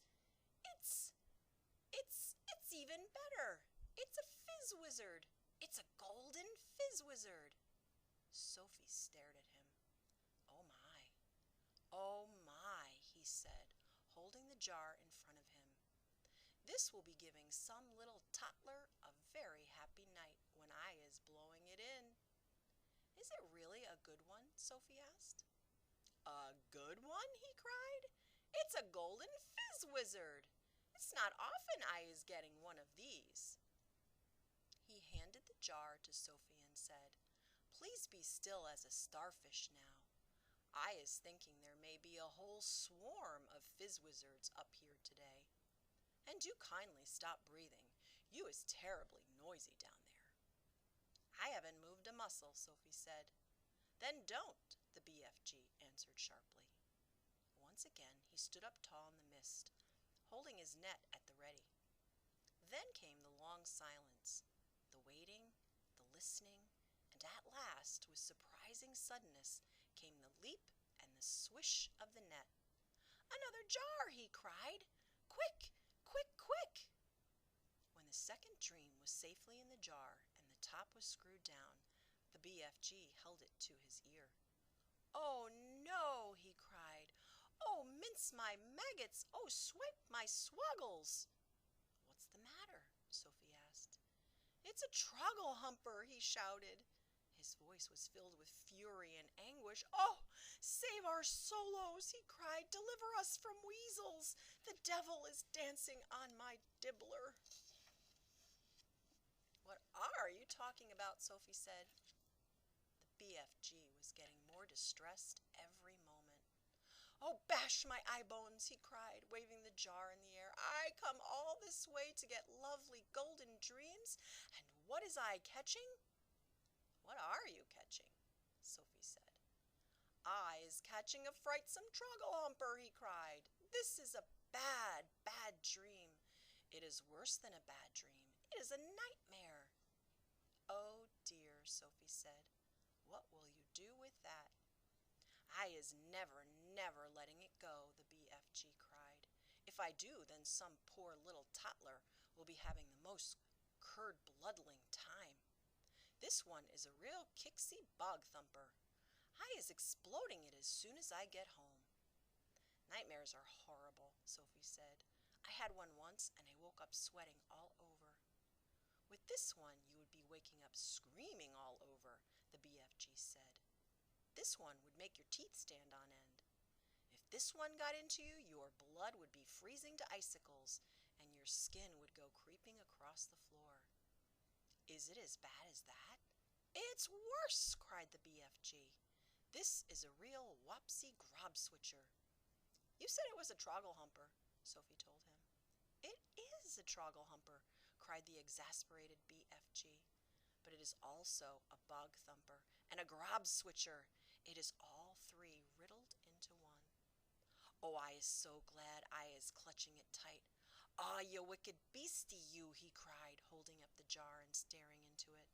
Never more is you going to be bunk-doodling the poor little human beanie toddlers. Sophie, who was also staring into the glass jar, cried out, I can see it! There's something in there! Of course there is something in there, the BFG said. You was looking at a frightsome troggle-humper. But you told me dreams were invisible. They is always invisible until they is captured, the BFG told her. After that, they is losing a little of their invisibility. We is seeing this one very clearly. Inside the jar, Sophie could see the faint scarlet outline of something that looked like a mixture between a blob of gas and a bubble of jelly. It was moving violently, thrashing against the sides of the jar and forever changing shape. It's wiggling all over the place, Sophie cried. It's fighting to get out. It'll bash itself to bits. The nastier the dream, the angrier it is getting when it is in prison, the BFG said. It is the same as with wild animals. If an animal is very fierce and you is putting it in a cage, it will make a tremendous rumple-dumpus. If it is a nice animal, like a cockatoodle or a froggle-frump, it will sit quietly. Dreams is exactly the same. This one is a nasty, fierce, bog-trotting nightmare. Just look at him splashing himself against the glass. It's quite frightening, Sophie cried. I would be hating to get this one inside me on a darksome night, the BFG said. So would I, Sophie said. The BFG started putting the bottles back into the suitcase. Is that all? Sophie asked. Are we going? I is so upset by this troggle-humping, bog-thumping grab-switcher, the BFG said, that I is not wishing to go on. Dream-catching is finished for today. Soon Sophie was back in the waistcoat pocket, and the BFG was racing home as fast as he could go. When at last they emerged out of the mist and came again onto the hot yellow wasteland, all the other giants were sprawled out on the ground, fast asleep. A troggle-humper for the flesh lump eater. They is always having 50 winks before they goes scumpering off to hunt human beings in the evening, the BFG said. He stopped for a few moments to let Sophie have a better look. Giants is only sleeping every then and now, he said, not nearly as much as human beings. Human beings is crazy for sleeping. Is it ever occurring to you that a human being who is 50 is spending about 20 years sleeping fast? I must admit it never occurred to me, Sophie said. That you should allow it to occur to you, the BFG said. Imagine it, please. This human being who says he is 50 has been fast asleep for 20 years and is not even knowing where he is, not even doing anything, not even thinking. It's a funny thought, Sophie said. Exactly, the BFG said. So what I is trying to explain to you is that a human being who says he is 50 is not 50. He is only 30. What about me? Sophie said. I am 8. You is not 8 at all, the BFG said. Human being babies and little chidlers is spending half their time sleeping, so you is only 4. I'm 8, Sophie said. You may think you is 8, the BFG said, but you has only spent 4 years of your life with your little eyes open. You is only 4, and please stop higgling me. Titchy little snap whippers like you should not be higgling around with an old sage and onions who is hundreds of years more than you. How much do giants sleep? Sophie asked. They is never wasting much time snozzling, the BFG said. 2 or 3 hours is enough. When do you sleep? Sophie asked. Even less, the BFG answered. I is sleeping only once in a blue baboon. Sophie, peeping out from her pocket, examined the 9 sleeping giants. They looked even more grotesque now than when they were awake. Sprawled out across the yellow plain, they covered an area about the size of a football field.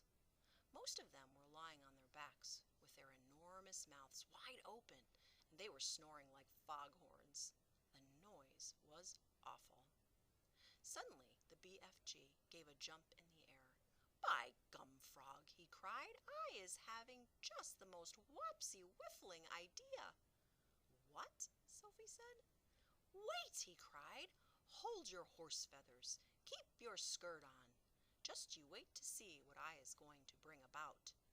He galloped off fast to his cave, with Sophie hanging on tight to the rim of the pocket. He rolled back the stone. He entered the cave. He was very excited. He was moving quickly. "You stay where you is in my pocket, Huggy Bee," he said. "We is doing this lovely bit of bug swashling both together." He laid aside the dream-catching net, but hung on to the suitcase. He ran across to the other side of the cave and grabbed the long trumpet thing, the one he had been carrying when Sophie had first seen him in the village. With the suitcase in one hand and the trumpet in the other, he dashed out of the cave. What is he up to now? Sophie wondered. "Peep your head up good," the BFG said, "and you will get a fine winkle of what is going on." When the BFG came near to the sleeping giants, he slowed his pace. He began moving softly. He crept on his toes towards the ugly brutes. They were still snoring loudly. They looked repulsive, filthy, diabolical. The BFG tiptoed around them. He went past the gizzard gruppler, the bloodbottler, the meat dripper, the child chewer. Then he stopped. He had reached the flesh lump eater. He pointed at him, then he looked down at Sophie and gave her a big wink. He knelt on the ground, and very quietly he opened the suitcase. He took out of it the glass jar containing the terrible, nightmarish Trogglehumper. At that point, Sophie guessed what was going to happen next. "Och!" she thought. "This could be rather dangerous." She crouched lower in the pocket so that only the top of her head and her eyes were showing. She wanted to be ready to duck out of sight very fast should anything go wrong. They were about 10 feet away from the flesh lump eater's face. The snoring, snorting noise he was making was disgusting. Every now and again, a big bubble of spit formed between his 2 open lips, and then it would burst with a splash and cover his face with saliva. Taking infinite care, the BFG unscrewed the top of the glass jar and tipped the squiggling, squirming, faintly scarlet Trogglehumper into the wide end of his long trumpet. He put the other end of the trumpet to his lips. He aimed the instrument directly at the flesh lump eater's face. He took a deep breath, puffed out his cheeks, and then, whoof, he blew. Sophie saw a flash of pale red go darting towards the giant's face. For a split second, it hovered above the face. Then it was gone. It seemed to have been sucked up the giant's nose, but it had all happened so quickly, Sophie couldn't be sure. "We had better be skittling away quick to where it is safe," the BFG whispered. He trotted off for about 100 yards. Then he stopped. He crouched low to the earth. "Now," he said, "we is waiting for the gun and flames to begin." They didn't have long to wait. The air was suddenly pierced by the most fearful roar Sophie had ever heard, and then she saw the flesh lump eater's body, all 54 feet of it, rise up off the ground and fall back again with a thump. Then it began to wriggle and twist and bounce about in the most violent fashion. It was quite frightening to watch. "Yow!" roared the flesh lump eater. "Yow! Yow! Ow!" He still nightmare is beginning to hit him. Serves him right, Sophie said. She could feel no sympathy for this great brute who ate children as though they were sugar lumps. "Save us!" screamed the flesh lump eater, thrashing about madly. "He's after me! He's getting me!" The thrashing of limbs and the waving of arms became more violent by the second. It was an awesome thing to watch, such a massive creature having such mighty convulsions. "It's Jack!" bellowed the flesh lump eater. "It's the gruseful, grunchious Jack! Jack is after me! Jack is whack-cracking me! Jack is spike-sticking me! Jack is splash-plunking me!" It is the terrible, fright-swiping Jack! The fresh lump eater was writhing about over the ground like some colossal tortured snake. "Oh, spare me, Jack!" he yelled. "Don't hurt me, Jack!" "Who is this Jack he's on about?" Sophie whispered. "Jack is the only human being all giants is frightened of," the BFG told her. "They is all absolutely terrified of Jack. They's all hearing that Jack is a famous giant killer." "Save me!" screamed the flesh lump eater. "Have mercy on this poor little giant. The beanstalk! He is coming at me with his terrible spike-sticking beanstalk. Take it away! I is begging you, Jack. I is praying you not to touch me with your terrible spike-sticking beanstalk." "Us giants," the BFG whispered, "is not knowing very much about this dreaded human being called Jack. We is knowing only that he is a famous giant killer and that he is owning something called a beanstalk. We is knowing also that the beanstalk is a fearsome thing and Jack is using it to kill giants." Sophie couldn't stop smiling. "What is you griggling at?" the BFG asked her, slightly nettled. "I'll tell you later," Sophie said. The awful nightmare had now gripped the great brute to such an extent that he was tying his whole body into knots. "Do not do it, Jack!" he screeched. "I was not eating you, Jack! I is never eating human beings! I swear I has never gobbled a single human bean in all my wholesome life." "Liar," said the BFG. Just then, one of the flesh lump eater's flailing fists caught the still fast asleep meat-dripping giant smack in the mouth. At the same time, one of his furiously thrashing legs kicked the snoring, gizzard-gulping giant right in the guts. Both the injured giants woke up and leaped to their feet. "He is swiping me right in the mouth!" yelled the meat dripper. "He is bung-swaggling me smack in the guts!" shouted the gizzard-gulper.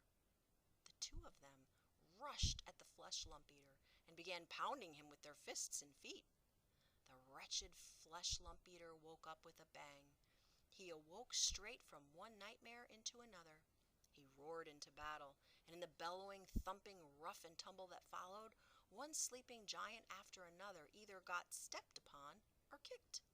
Soon all 9 of them were on their feet, having the most almighty free-for-all. They punched and kicked and scratched and bit and butted each other as hard as they could. Blood flowed. Noses went crunch. Teeth fell out like hailstones. The giants roared and screamed and cursed, and for many minutes the noise of battle rolled across the yellow plain. The BFG smiled, a big wide smile of absolute pleasure. "I is loving it when they is all having a good tough and rumble," he said. "They'll kill each other," Sophie said. "Never," the BFG answered. "Those beasts is always bishing and walloping at one another. Soon it will be getting dusky, and they will be galloping off to fill their tummies." "They're coarse and foul and filthy," Sophie said. "I hate them." As the BFG headed back to the cave, he said quietly, "We certainly was putting that nightmare to good use, though, wasn't we?" "Excellent use," Sophie said. "Well done, you." 1, 2, 3. 1, 2, 3. dreams. The big friendly giant was seated at the great table in his cave, and he was doing his homework. Sophie sat cross-legged on the tabletop nearby, watching him work. The glass jar containing the one and only good dream they had caught that day stood between them. The BFG, with great care and patience, was printing something on a piece of paper with an enormous pencil. "What are you writing?" Sophie asked him. "Every dream is having its special label on the bottle," the BFG said. "How else could I be finding the one I am wanting in a hurry?" "But can you really and truly tell what sort of a dream it's going to be by simply listening to it?" Sophie asked. "I can," the BFG said, not looking up. "But how? Is it by the way it hums and buzzes?" "You is less or more right," the BFG said. "Every dream in the world is making a different sort of buzzy hum music, and these grand swashbuckling ears of mine is able to read that music." "By music, do you mean tunes?" "I is not meaning tunes." "Then what do you mean?" "Human beings is having their own music, right or left." "Right," Sophie said. "Lots of music." "And sometimes human beings is very overcome when they is hearing wondrous music. They is getting shivers down their spindles, right or left." "Right," Sophie said. "So the music is saying something to them. It is sending a message. I do not think the human beings is knowing what that message is, but they is loving it just the same." "That's about right," Sophie said. "But because of these jump-squifflin' ears of mine," the BFG said, "I is not only able to hear the music that dreams is making, but I is understanding it also." "What do you mean, understanding it?" Sophie said. "I can read it," the BFG said. "It talks to me like a language." "I find that a little hard to believe," Sophie said. "I'll bet you is also finding it hard to believe in quagwinkles," the BFG said, "and how they is visiting us from the stars." "Of course I don't believe that," Sophie said. The BFG regarded her gravely with those huge eyes of his. "I hope you will forgive me," he said, "if I tell you that human beings is thinking they is very clever, but they is not. They is nearly all of them not muchers and squeak pips." "I beg your pardon," Sophie said.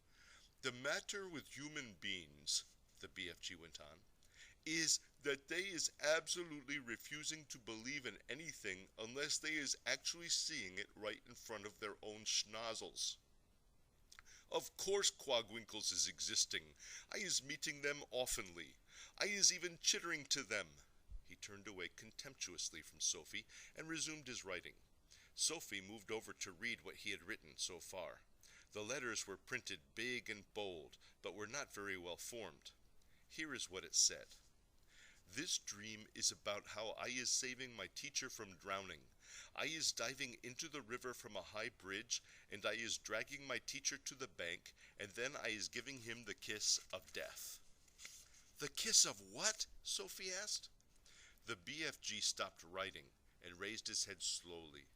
His eyes rested on Sophie's face. "I is telling you once before," he said quietly, "that I is never having a chance to go to school. I is full of mistakes. They is not my fault. I do my best. You is a lovely girl, but please remember that you is not exactly Miss Know Everything yourself." "I'm sorry," Sophie said. "I really am. It is very rude of me to keep correcting you." The BFG gazed at her for a while longer. Then he bent his head again to his slow, laborious writing. "Tell me honestly," Sophie said, "if you blew this dream into my bedroom when I was asleep, would I really and truly start dreaming about how I saved my teacher from drowning by diving off the bridge?" "More," the BFG said, "a lot more, but I cannot be scribbling the whole grope-flunking dream on a titchy bit of paper. Of course there is more." The BFG laid down his pencil and placed one massive ear close to the jar. For about 30 seconds he listened intently. "Yes," he said, nodding his great head solemnly up and down. "This dreaming is continuing very nice. It has a very dory hunky ending." "How does it end?" Sophie said. "Please tell me." "You would be dreaming," the BFG said, "that the morning after you is saving the teacher from the river, you is arriving at school, and you is seeing all the 500 pupils sitting in the assembly hall, and all the teachers as well, and the head teacher is then standing up and saying, 'I is wanting the whole school to give 3 cheers for Sophie, because she is so brave and is saving the life of our fine arithmetic teacher, Mr. Figgins, who was unfortunately pushed off the bridge into the river by our gym teacher, Miss Amelia Upscotch. So 3 cheers for Sophie.' And the whole school is then cheering like mad and shouting, 'Bravo, well done,' and forever after that, even when you is getting your sums all gung-swiggled and muggled up, Mr. Figgins is always giving you 10 out of 10 and writing, 'Good work, Sophie,' in your exercise book. Then you is waking up."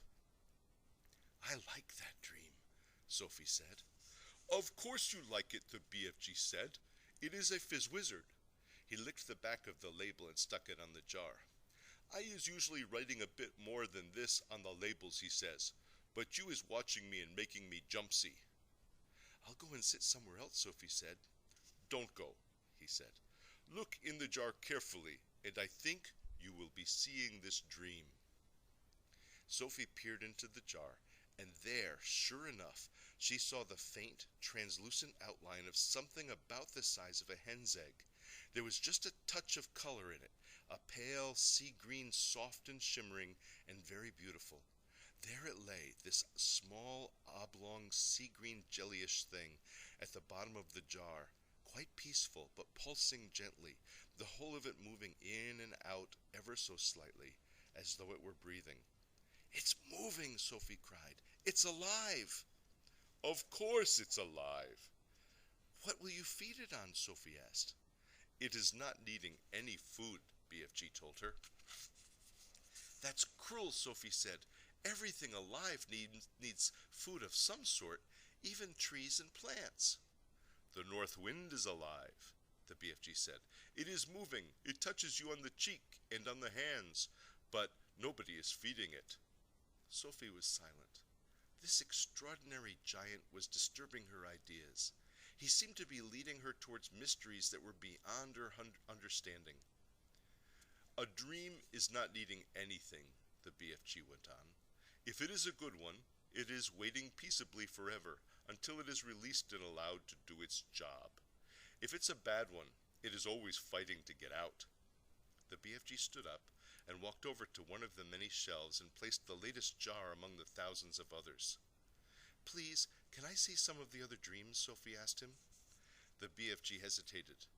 "Nobody is ever seeing them before," he said. "But perhaps, after all, I is letting you have a little peep." He picked her up off the table and stood her on the palm of one of his huge hands. He carried her toward the shelves. "Over here is some of the good dreams," he said. "The fizzwizards." "Would you hold me closer so I can read the labels?" Sophie said. "My labels is only telling bits of it," the BFG said. "The dreams is usually much longer. The labels is just to remind me." Sophie started to read the labels. The first one seemed long enough to her. It went right round to the jar. As she read, she had to keep turning the jar. This is what it said. "Today I is sitting in class, and I discovered that if I is staring very hard at my teacher, in a special way, I is able to put her to sleep. So I keep staring at her, and in the end, her head drops onto her desk, and she goes fast to sleep and snorkles loudly. Then in marches the head teacher, and he shouts, 'Wake up, Miss Plumbridge! How dare you go to sleep in class? Go fetch your hat and coat and leave this school forever. You is sacked.' But in a jiffy, I is putting the head teacher to sleep as well, and he crumples slowly to the floor like a lump of jelly, and there he lies all in a heap and starts snorkeling even louder than Miss Plumridge. And then I is hearing my mummy's voice saying, 'Wake up, your breakfast is ready.'" "What a funny dream," Sophie said. It's a ring beller, the BFG said. It's Wopsy. Inside the jar, just below the edge of the label, Sophie could see the putting-to-sleep dream lying peacefully on the bottom, pulsing gently, sea-green like the other one, but perhaps a trifle larger. Do you have separate dreams for boys and girls? Sophie asked. Of course, the BFG said. If I is giving a girl's dream to a boy, even if it's really Wopsy girl's dream, the boy would be waking up and thinking, what a rot-bungling, grink-sludging old dream that was. Boys would, Sophie said. These here is all girls' dreams on this shelf, the BFG said. Can I read a boy's dream? You can, the BFG said, and he lifted her to a higher shelf. The label on the nearest boy's dream jar read as follows. I is making myself a marvelous pair of suction boots, and when I put them on, I is able to walk across the ceiling. Well, I is walking upside down on the ceiling when my big sister comes in, and she is starting to yell at me as she always does, yelling, what on earth is you doing up there walking on the ceiling? And I looks down at her, and I smiles, and I says, I told you you was driving me up the wall, and now you has done it. I find that one rather silly, Sophie said. Boys wouldn't, the BFG said, grinning. It's another ring beller. Perhaps you've seen enough now. Let me read another boy's one, Sophie said. The next label said, the telephone rings in our house, and my father picks it up and says in his very important telephone voice, Simpkins speaking. Then his face goes white, and his voice goes all funny, and he says, what? Who? And then he says, yes, sir, I understand, sir, but surely it is me you is wishing to speak to, sir, not my little son. My father's face is going from white to dark purple, and he is gulping like he has a lobster stuck in his throat. And then at last he is saying, yes, sir, very well, sir, I will get him, sir. And he turns to me and he says in a rather respectful voice, is you knowing the President of the United States? And I says, no, but I expect he is hearing about me. Then I is having a long talk on the phone and saying things, let me take care of it, Mr. President. You'll bungle it all up if you do it your way. And my father's eyes is goggling right out of his head. And that's when I is hearing my father's real voice saying, get up, you lazy slobber, you'll be late for school. Boys are crazy, Sophie said. Let me read this next one. Sophie started reading the next label. I is having a bath, and I is discovering that if I press quite hard on my tummy button, a funny feeling comes over me, and suddenly my legs is not there, nor is my arms. In fact, I has become absolutely invisible all over. I is still there, but no one can see me, not even myself. So my mummy comes in and says, where is that child? He was in the bath a minute ago, and he can't possibly have washed himself properly. So I says, here I is. And she says, where? And I says, here. And she says, where? And I says, here. And she yells, Henry, come quick. And when my daddy comes rushing in, I is washing myself, and my daddy sees the soap floating around in the air. But of course he is not seeing me. And he shouts, where are you, boy? And I says, here. And he says, where? And I says, here. And he says, where? And I says, here. And he says, the soap, boy, the soap, it's flying in the air. Then I press my tummy button again, and now I is visible. My daddy is squiffy with excitement, and he says, you is the invisible boy. And I says, now I is going to have some fun. So when I is out of the bath, and I have dried myself, I put on my dressing gown and my slippers, and I press my tummy button again to become invisible. And I go down into the town and walk in the streets. Of course, only me is visible, but not the things I is wearing.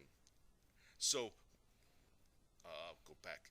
Only me is invisible, but not the things I'm wearing. So, when people is seeing a dressing gown and slippers floating along the street with nobody in there, is a panic, with everyone yelling, a ghost, and people is screaming left and right, and big strong policemen is running for their lives, and best of all, I see Mr. Grummet, my algebra teacher, coming out of the pub, and I float up to him and I say, boo!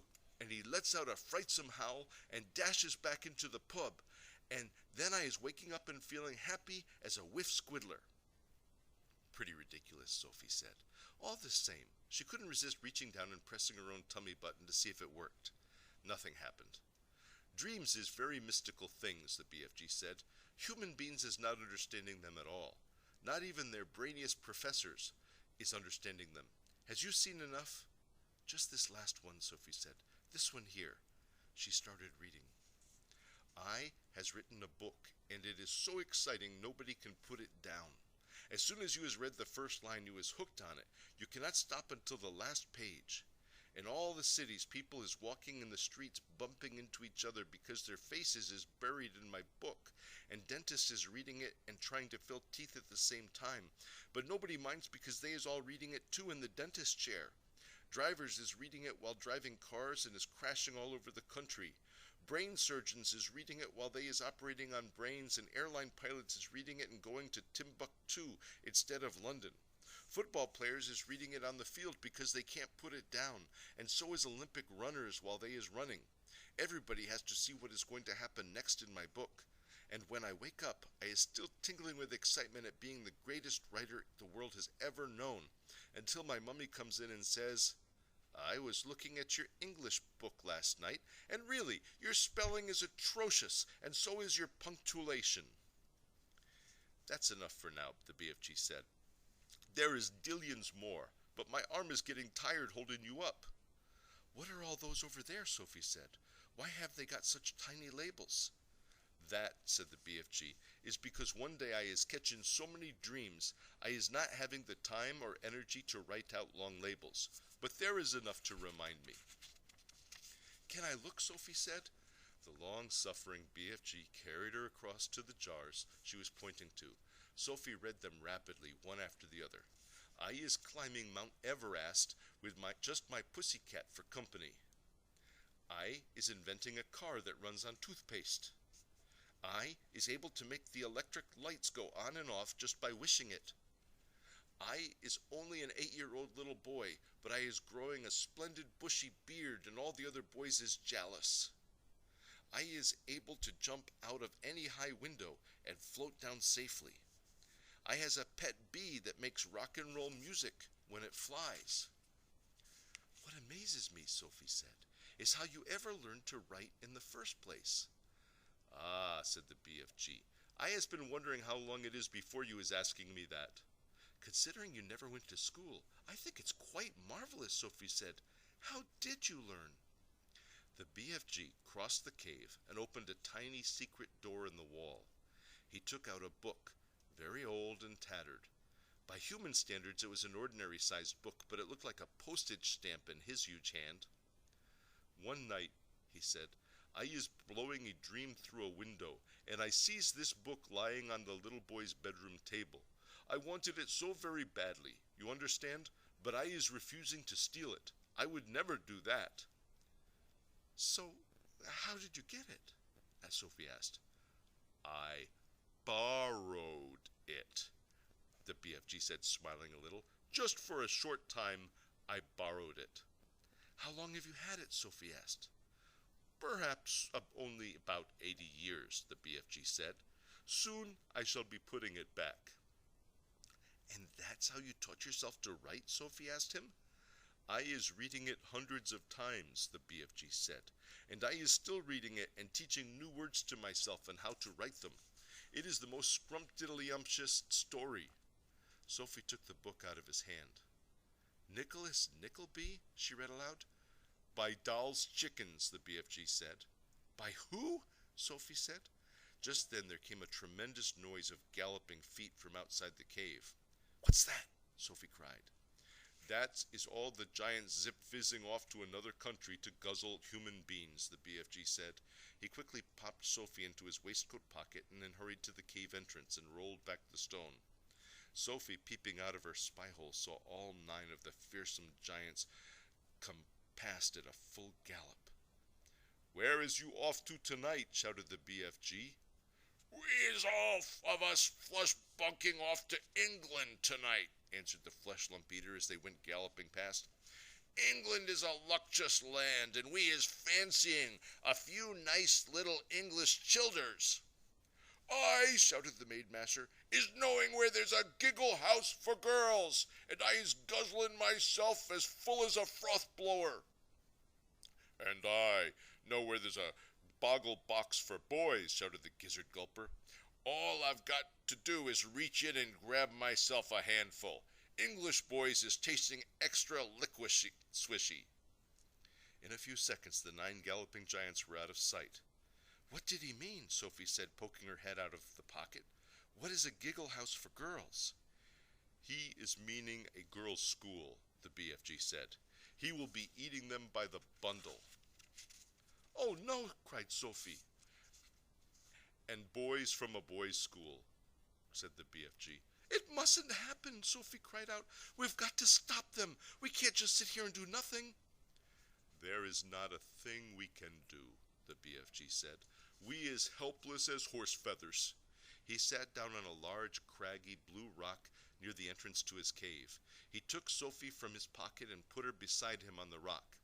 It is now quite safe for you to be outside until they is coming back, he said. The sun had dipped below the horizon, and it was getting dark.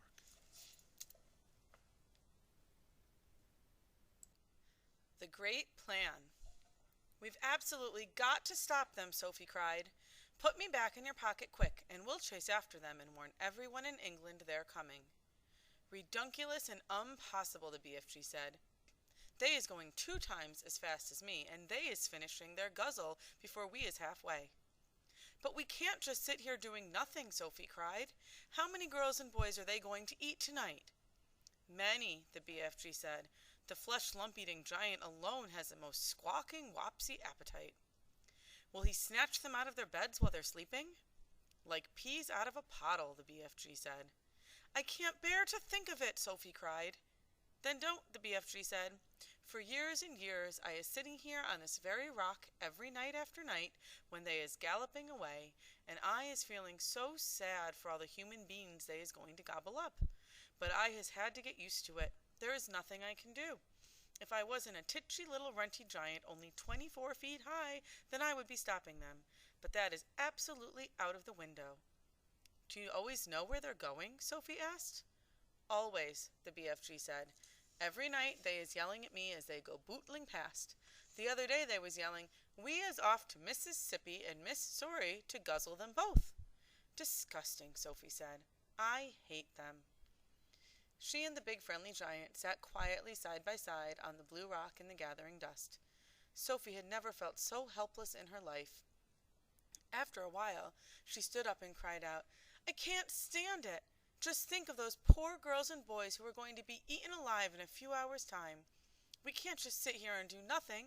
We've got to go after those brutes. No, the BFG said. We must, Sophie cried. Why won't you go?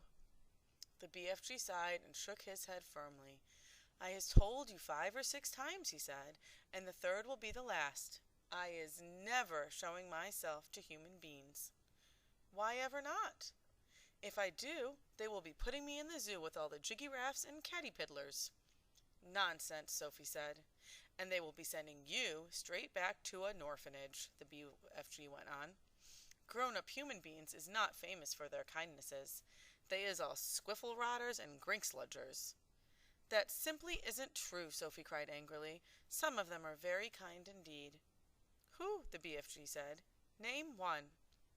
The Queen of England, Sophie said. You can't call her a squiffle-rotter or a grink-sludger. Well, the BFG said. You can't call her a squeak-pipper or a nut-muncher either, Sophie said, getting angrier and angrier. The flesh lump-eater is longing dearly to guzzle her up, the BFG said, smiling a little now. Who? The Queen? Sophie cried, aghast. Yes, the BFG answered. Flesh Lump-Eater says he is never eating a queen, and he thinks perhaps she has an especially scrumdiddlyumptious flavor. How dare he, Sophie cried. But Flesh Lump-Eater says there is too many soldiers around her palace, and he dursn't try it. He'd better not, Sophie said. He is also saying he would like very much to guzzle one of the soldiers in his pretty red suit, but he is worried about those big black furry hats they is wearing. He thinks they might be sticking in his throat. I hope he chokes, Sophie said. Flesh Lump-Eater is a very careful giant, the BFG said. Sophie was silent for a few moments. Then, suddenly, in a voice filled with excitement, she cried out, I've got it! By golly, I think I've got it! Got what? Asked the BFG. The answer, cried Sophie. We'll go to the Queen. It's a terrific idea. If I went and told the Queen about these disgusting man-eating giants, I'm sure she'd do something about it. The BFG looked down at her sadly and shook his head. She is never believing you, he said. Never in a month of Mondays. I think she would. Never, the BFG said. It is sounding such a wonky tall story. The Queen will be laughing and saying, What awful rub squash. She would not. Of course she would, the BFG said. I has told you before that human beings is simply not believing in giants. Then it's up to us to find a way of making her believe in them, Sophie said. And how is you getting in to see the Queen anyway? The BFG asked. Now hold on a sec, Sophie said. Just you hold on a sec, because I've got another idea. Your idea is as full of crodswoggle, the BFG said. Not this one, Sophie said. You say that if we tell the Queen, she would never believe us? I is certain she wouldn't, the BFG said. But we aren't going to tell her, Sophie said excitedly. We don't have to tell her. We'll make her dream it. That is even a more froth-bungling suggestion, the BFG said. Dreams is lots of fun, but nobody is believing in dreams either. You is only believing in a dream while you is actually dreaming it. But as soon as you was waking up, you was saying, Oh, thank goodness, it was only a dream. Don't you worry about that part of it, Sophie said. I can fix that. Never can you fix it, the BFG said. I can, I swear I can. But first of all, let me ask you a very important question. Here it is. Can you make a person dream absolutely anything in the world? Anything you like, the BFG said proudly. If I said I wanted to dream that I was in a flying bathtub with silver wings, could you make me dream it? I could, the BFG said. But how? Sophie said. You obviously don't have exactly that dream in your collection. I do not, the BFG said, but I could soon be mixing it up. How could you mix it up? It is a little bit like mixing a cake, the BFG said. If you was putting the right amounts of all the different things into it, you was making the cake come out any way you want. Sugary, spongy, curranty, Christmassy, or grobswitchy. It is the same with dreams. Go on, Sophie said. I has dillions of dreams on my shelves, right or left? Right, Sophie said. I has dreams about bathtubs, lots of them. I has dreams about silver wings. I has dreams about flying. So all I has to do is mix those dreams together in the proper way, and I is very quickly making a dream where you is flying in a bathtub with silver wings. I see what you mean, Sophie said, but I didn't know you could mix one dream with another. Dreams like being mixed, the BFG answered. They is getting very lonesome all by themselves in those glassy bottles. Right, Sophie said. Now then, do you have dreams about the Queen of England? Lots of them, the BFG said. And about giants? Of course, the BFG said. And about giants eating people? Swiggles of them, the BFG said. And about little girls like me?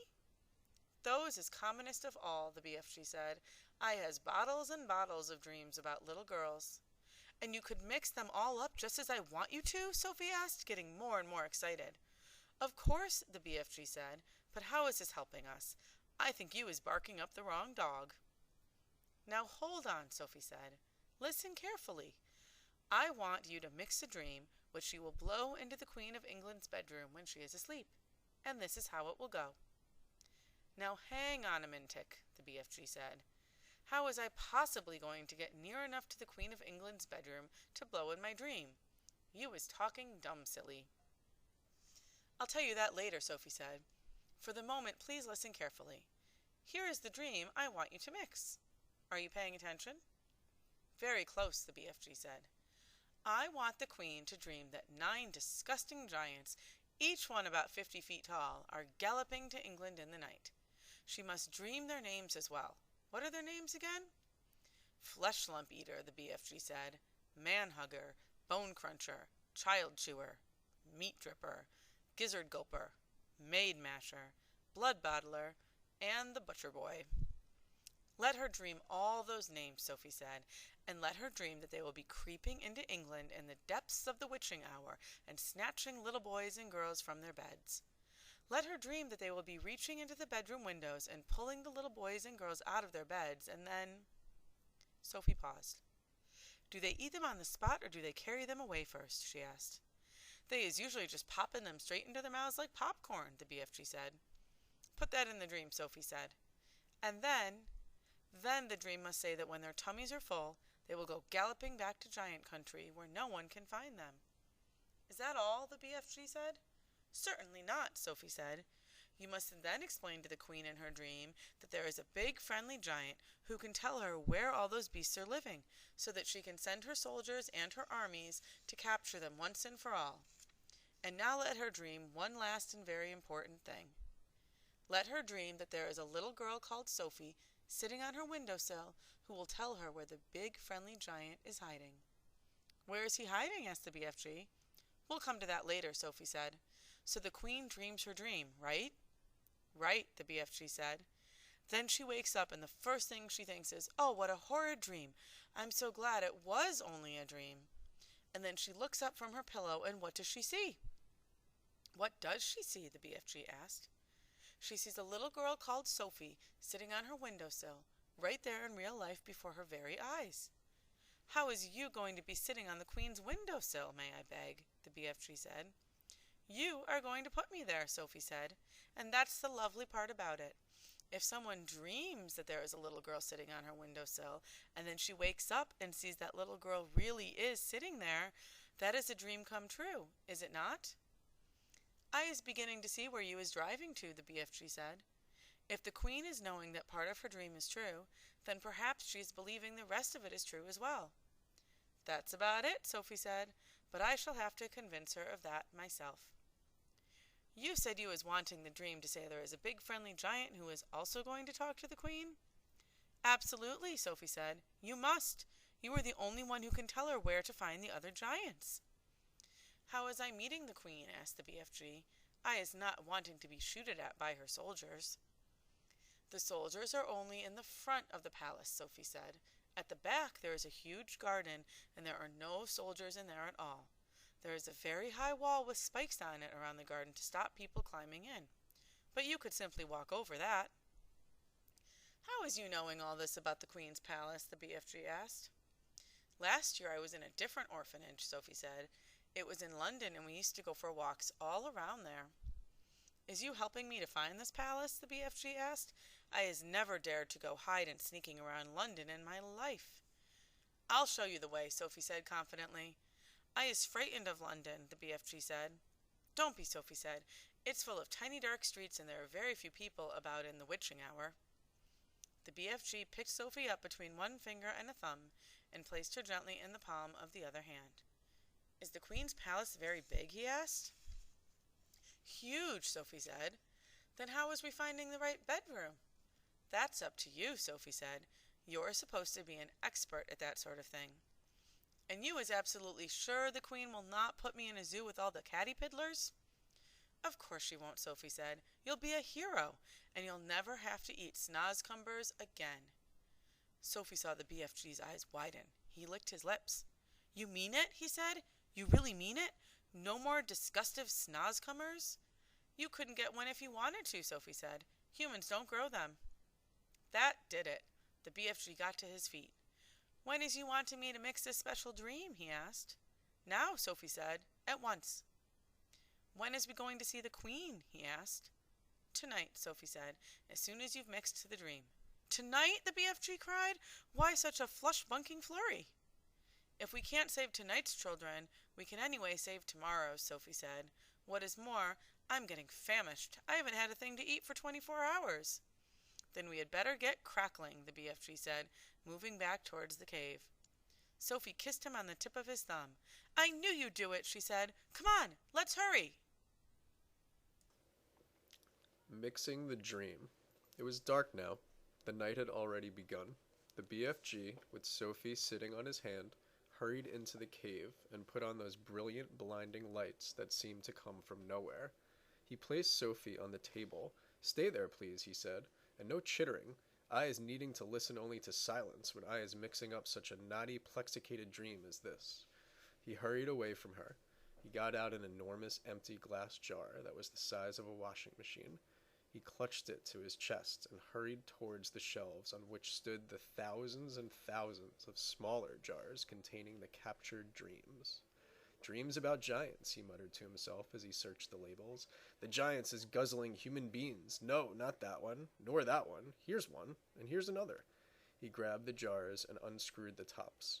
He tipped the dreams into the enormous jar he was clutching, and as each one went in, Sophie caught a glimpse of a small sea-green blob tumbling from one jar into the other.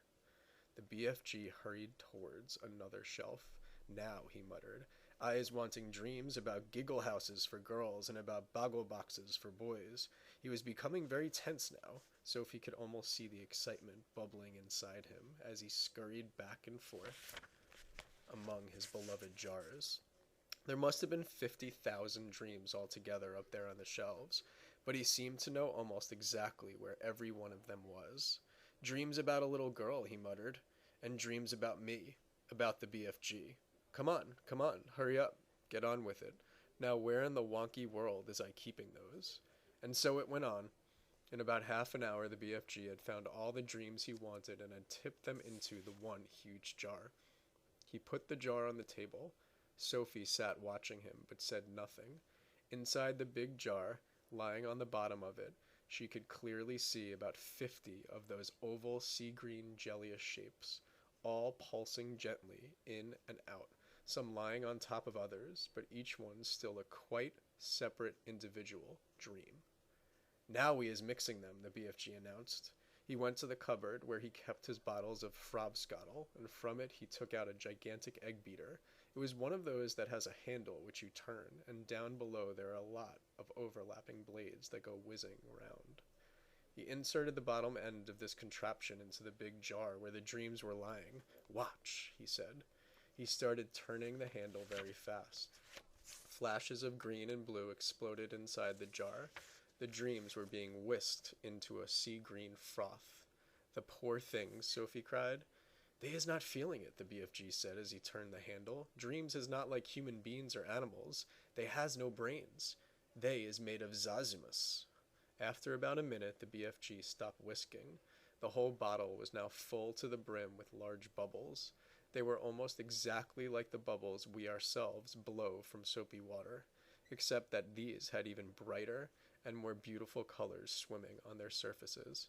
Keep watching, the BFG said. Quite slowly, the topmost bubble rose up through the neck of the jar and floated away. A second one followed, then a third and a fourth. Soon the cave was filled with hundreds of beautifully colored bubbles, all drifting gently through the air. It was truly a wonderful sight.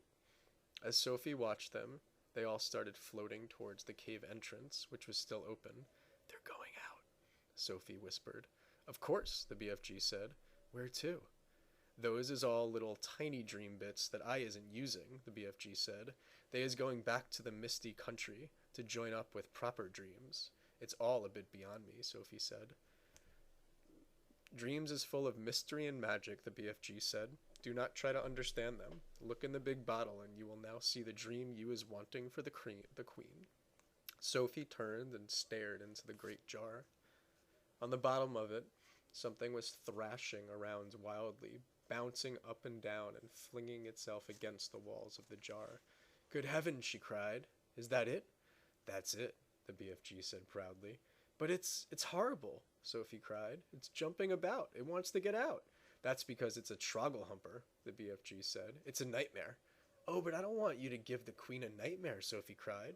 If she's dreaming about giants guzzling up little boys and girls, then what is it you expecting it to be except a nightmare, the BFG said. Oh no, Sophie cried. Oh yes, the BFG said. A dream where you is seeing little childers being eaten is about the most frightsome troggle-humping dream you can get. It's a kicksy boggle thumper. It's a wopsy grob switcher. It is all of them riddled into one. It is as bad as that dream I blew into the flesh lump eater this afternoon. It is worse. Sophie stared down at the fearful nightmare dream that was still thrashing away in the huge glass jar. It was much larger than the others. It was about the size and shape of, shall we say, a turkey's egg? It was jellyish. It had tinges of bright scarlet deep inside it. There was something terrible about the way it was throwing itself against the sides of the jar. I don't want to give the queen a nightmare, Sophie said. I was thinking, the BFG said, that your queen will be happy to have a nightmare if having a nightmare is going to save a lot of human beings from being gobbled up by filthsome giants. Is I right or is I left? I suppose you're right, Sophie said. It's got to be done. She will soon be getting over it, the BFG said. Have you put all the other important things into it, Sophie asked. When I is blowing that dream into the queen's bedroom, the BFG said, she will be dreaming every single little thing-a-ling-a-ling you is asking me to make her dream. About me sitting on the windowsill? That part is very strong. And about a big friendly giant? I is putting in a nice long gobbet about him, the BFG said. As he spoke, he picked up one of his smaller jars and very quickly tipped the struggling, thrashing Trogglehumper out of the large jar into the small one. Then he screwed the lid tightly onto the small jar. That's it, he announced. We is now ready. He fetched his suitcase and put the small jar into it. Why bother to take a great big suitcase when you've only got one jar? Sophie said. You could put the jar in your pocket. The BFG looked down at her and smiled. By goggles, he said, taking the jar out of the suitcase. Your head is not quite so full of grime sludge after all. I can see you was not born last week. Thank you, kind sir, Sophie said, making a little curtsy from the tabletop. Is you ready to leave? The BFG asked. I'm ready, Sophie cried. Her heart was beginning to thump at the thought of what they were about to do. It really was a wild and crazy thing. Perhaps they would both be thrown into prison. The BFG was putting on his great black cloak. He tucked the jar into a pocket in his cloak. He picked up his long trumpet-like dream blower. Then he turned and looked at Sophie, who was still on the tabletop. The dream bottle is in my pocket, he said. Is you going to sit in there with it during the travel? Never, cried Sophie. I refuse to sit next to that beastly thing. And where is you going to sit? The BFG asked her. Sophie looked him over for a few moments. Then she said, if you would be kind enough to swivel one of your lovely big ears so that it is lying flat like a dish, that would make a very cozy place for me to sit. By gumbo, that is a squackling good idea, the BFG said. Slowly he swiveled his huge right ear until it was like a great shell facing the heavens. He lifted Sophie up and placed her into it. The ear itself, which was about the size of a large tea tray, was full of the same channels and crinkles as a human ear. It was extremely comfortable. I hope I don't fall down your ear hole, Sophie said, edging away from the large hole just beside her. Be very careful not to do that, the BFG said. You would be giving me a crunking earache. The nice thing about being there was that she could whisper directly into his ear. He was tickling me a bit, the BFG said. Please do not jiggle about. I'll try not to, Sophie asked. Are we ready? Owie, yelled the BFG. Don't do that. I didn't do anything, Sophie said. You was talking too loud. You was forgetting that I is hearing every little thing-a-ling-ling 50 times louder than usual, and there you is shouting away right inside my ear. Oh gosh, Sophie murmured. I forgot that. Your voice is sounding like thunder and trumpets. I'm so sorry, Sophie whispered. Is that better? No, cried the BFG. It sounds as though you was shooting off a blunderbuss. Then how can I talk to you? Sophie whispered. Don't, cried the poor BFG. Please don't. Each word is like you was dropping buzz bombs in my ear hole. Sophie tried speaking right under her breath. Is this better? She said. She spoke so softly she couldn't even hear her own voice. That's better, the BFG said. Now I is hearing you very nicely. What is it you was trying to say to me just now? I was saying, are we ready? We is off, cried the BFG, heading for the cave entrance. We is off to meet Her Majesty the Queen. Outside the cave, he rolled the large round stone back into place and set off at a tremendous gallop. Journey to London. The great yellow wasteland lay dim and milky in the moonlight as the big friendly giant went galloping across it. Sophie, still wearing only her nightie, was reclining comfortably in a crevice of the BFG's right ear. She was actually in the outer rim of the ear, near the top, where the edge of the ear folds over, and this folding over bit made a sort of roof for her and gave her wonderful protection against the rushing wind. What is more, she was lying on skin that was soft and warm and almost velvety. Nobody, she told herself, had ever traveled and greater comfort. Sophie peeped over the rim of the ear and watched the desolate landscape of giant country go whizzing by. They were certainly moving fast. The BFG went bouncing off the ground as though there were rockets in his toes, and each stride he took lifted him about 100 feet into the air. But he had not yet gone into that whizzing top gear of his when the ground became blurred by speed and the wind howled, and his feet didn't seem to be touching anything but air. That would come later. Sophie had not slept for a long time. She was very tired. She was also warm and comfortable. She dozed off. She didn't know how long she slept, but when she woke up again and looked out over the edge of the ear, the landscape had changed completely. They were in a green country now, with mountains and forests. It was still dark, but the moon was shining as brightly as ever. Suddenly, and without slowing his pace, the BFG turned his head sharply to the left.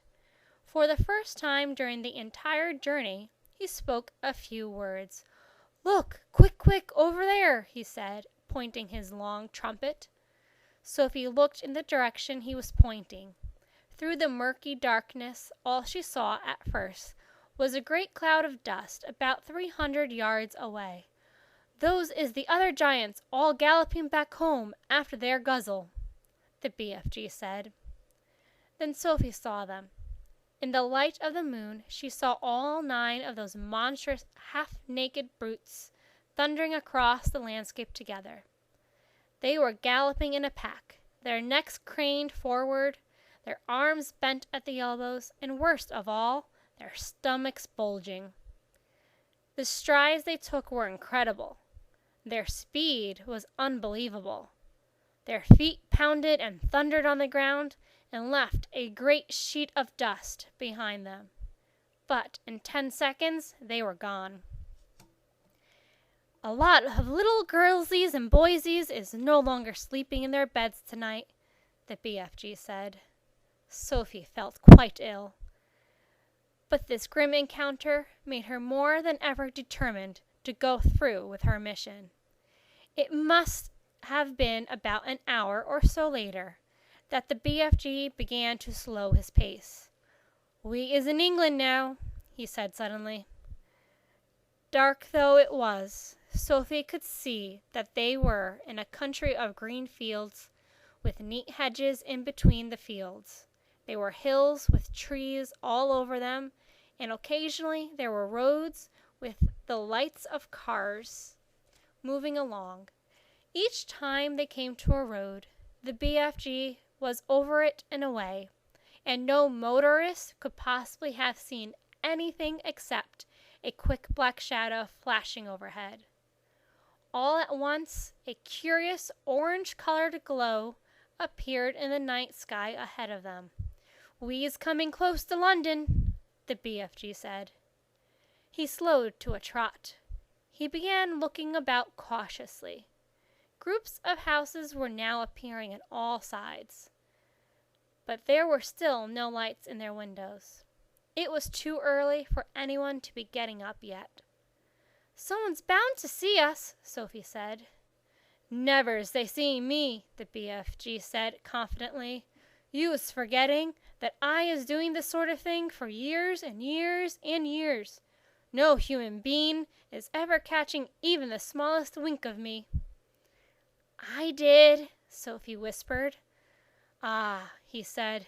"Yes, but you was the very first."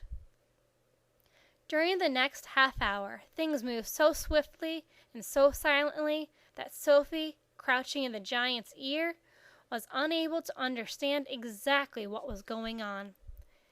They were in the streets. There were houses everywhere. Sometimes there were shops. There were bright lamps in the streets. There were quite a few people about, and there were cars with lights on.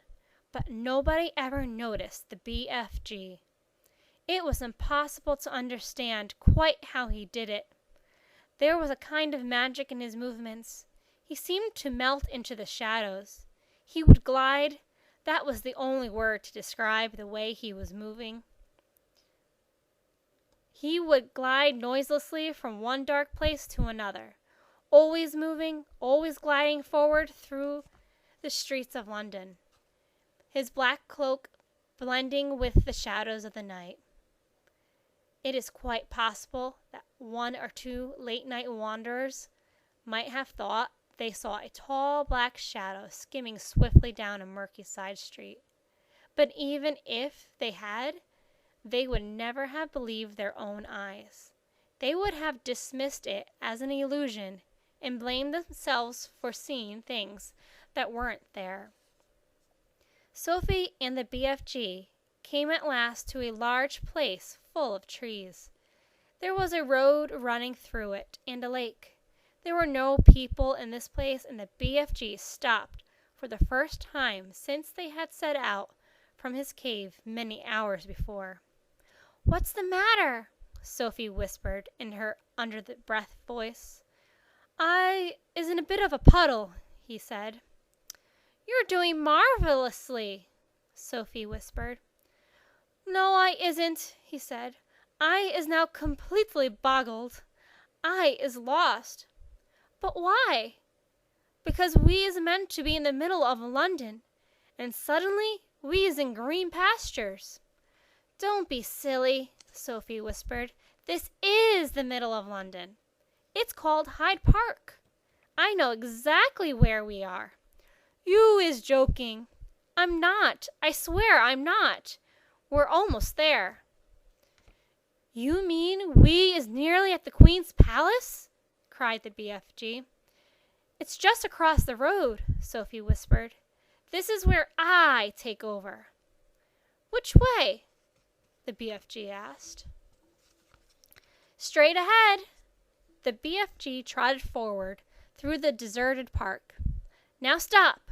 The BFG stopped. "Do you see that huge roundabout ahead of us, just outside the park?" Sophie whispered. "I see it." "That is Hyde Park Corner." Even now, when it was still an hour before dawn, there was quite a lot of traffic moving around Hyde Park Corner. Then Sophie whispered, "In the middle of the roundabout there is an enormous stone arch with a statue of a horse and a rider on top of it. Can you see that?" The BFG peered through the trees. "I is seeing it," he said. "Do you think that if you took a very fast run at it, you could jump clear over Hyde Park Corner, over the arch, and over the horse and rider, and land on the pavement the other side?" "Easy," the BFG said. "You're sure? You're absolutely sure?" "I promise," the PFG said. "Whatever you do, you mustn't land in the middle of Hyde Park Corner." "Don't get so fussed," the BFG said. "To me, that is a snitchy little jump. There's not a thing-a-ling-a-ling to do." "Then go!" Sophie whispered. The BFG broke into a full gallop.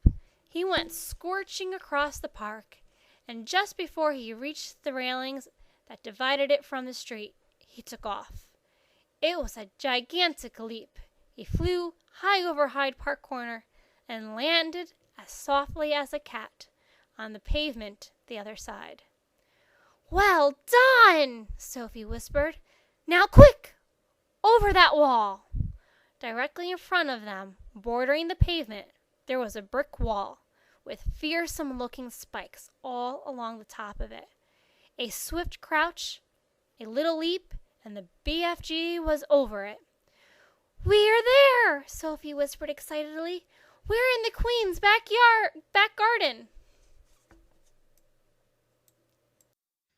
The Palace. "By gumdrops," whispered the big friendly giant. "Is this really it?" "There's the palace," Sophie whispered back. Not more than 100 yards away, through the tall trees in the garden, across the mown lawns and the tidy flower beds, the massive shape of the palace itself loomed through the darkness.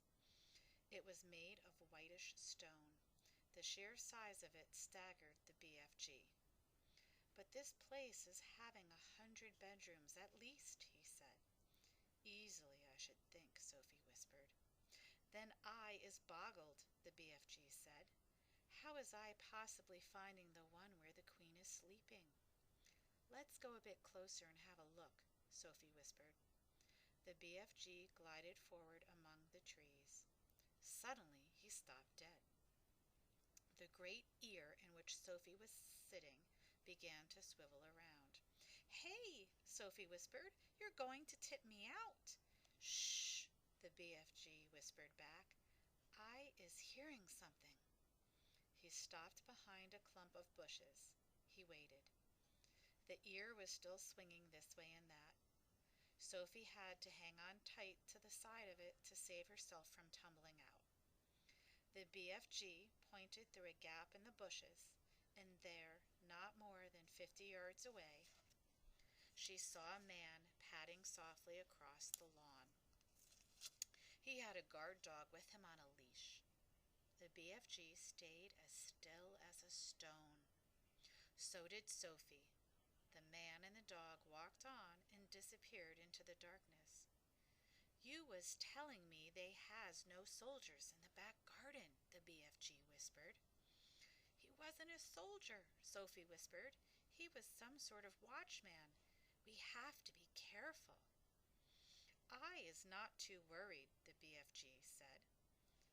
"These waxy big ears of mine is picking up even the noise of a man breathing the other side of this garden."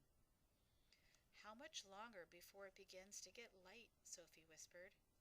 "Very short," the BFG said. "We must go pell-mell for leather now." He glided forward through the vast garden, and once again Sophie noticed how he seemed to melt into the shadows wherever he went. His feet made no sound at all, even when he was walking on gravel. Suddenly, they were right up close against the back wall of the great palace. The BFG's head was level with the upper windows 1 flight up, and Sophie, sitting in his ear, had the same view. In all the windows on that floor the curtains seemed to be drawn. There were no lights showing anywhere. In the distance they could hear the muted sound of traffic going round Hyde Park Corner. The BFG stopped and put his other ear, the one Sophie wasn't sitting in, close to the first window. "No," he whispered. "What are you listening for?" Sophie whispered back. "For breathing," the BFG whispered. "I is able to tell if it is a man human being or a lady by the breathing voice. We has a man in there, snortling a little bit too."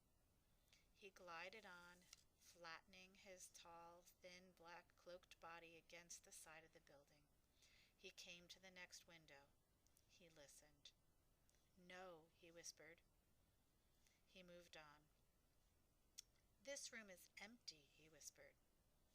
He listened in at several more windows, but at each one he shook his head and moved on. When he came to the window in the very center of the palace, he listened but did not move on. "Ho, ho," he whispered. "We has a lady sleeping in there." Sophie felt a little quiver go running down her spine. "But who?" she whispered back. The BFG put a finger to his lips for silence. He reached up through the window and parted the curtains ever so slightly. The orange glow from the night sky over London crept into the room and cast a glimmer of light on its walls. It was a large room, a lovely room, a rich carpet, gilded chairs, a dressing table, a bed, and on the pillow of the bed lay the head of a sleeping woman. Sophie suddenly found herself looking at a face she had seen on stamps and coins and in newspapers all her life. For a few seconds she was speechless. "Is that her?" the BFG whispered. "Yes," Sophie whispered back. The BFG wasted no time. First, and very carefully he started to raise the lower half of the large window. The BFG was an expert on windows. He had opened thousands of them over the years to blow his dreams into children's bedrooms. Some windows got stuck, some were wobbly, some creaked. He was pleased to find that the Queen's window slid up like silk. He pushed up the lower half as far as it would go so as to leave a place on the sill for Sophie to sit. Next, he closed the crack in the curtains. Then, with finger and thumb, he lifted Sophie out of his ear and placed her on the window ledge with her legs dangling just inside the room, but behind the curtains. "Now, don't you go tip-toppling backwards," the BFG whispered. "You must always be holding on tight with both hands to the inside of the windowsill." Sophie did as he said. It was summertime in London, and the night was not cold, but don't forget that Sophie was wearing only her thin nightie. She would have given anything for a dressing gown, not just to keep her warm, but to hide the whiteness of her nightie from watchful eyes in the garden below. The BFG was taking the glass jar from the pocket of his cloak. He unscrewed the lid. Now, very cautiously, he poured the precious dream into the wide end of his trumpet. He steered the trumpet through the curtains, far into the room, aiming it at the place where he knew the bed to be. He took a deep breath. He puffed out his cheeks, and poof! He blew. Now he was withdrawing the trumpet, sliding it out very, very carefully, like a thermometer. "Is you all right sitting there?" he whispered. "Yes," Sophie murmured. She was quite terrified, but determined not to show it. She looked down over her shoulder. The ground seemed miles away. It was a nasty drop. "How long will the dream take to work?" Sophie whispered. "Some takes an hour," the BFG whispered back. "Some is quicker. Some is slower still. But it is sure to find her in the end." Sophie said nothing. "I is going off to wait in the garden," the BFG whispered. "When you is wanting me, just call out my name, and I is coming very quick." "Will you hear me?" Sophie whispered. "You is forgetting these," the BFG whispered, smiling and pointing to his great ears. "Goodbye," Sophie whispered. Suddenly, unexpectedly, the BFG leaned forward and kissed her gently on the cheek. Sophie felt like crying. When she turned to look at him, he was already gone. He had simply melted away into the dark garden. The Queen. Dawn came at last, and the rim of a lemon-colored sun rose up behind the rooftops somewhere behind Victoria Station. A while later, Sophie felt a little of its warmth on her back and was grateful. In the distance, she heard a church clock striking. She counted the strikes. There were 7.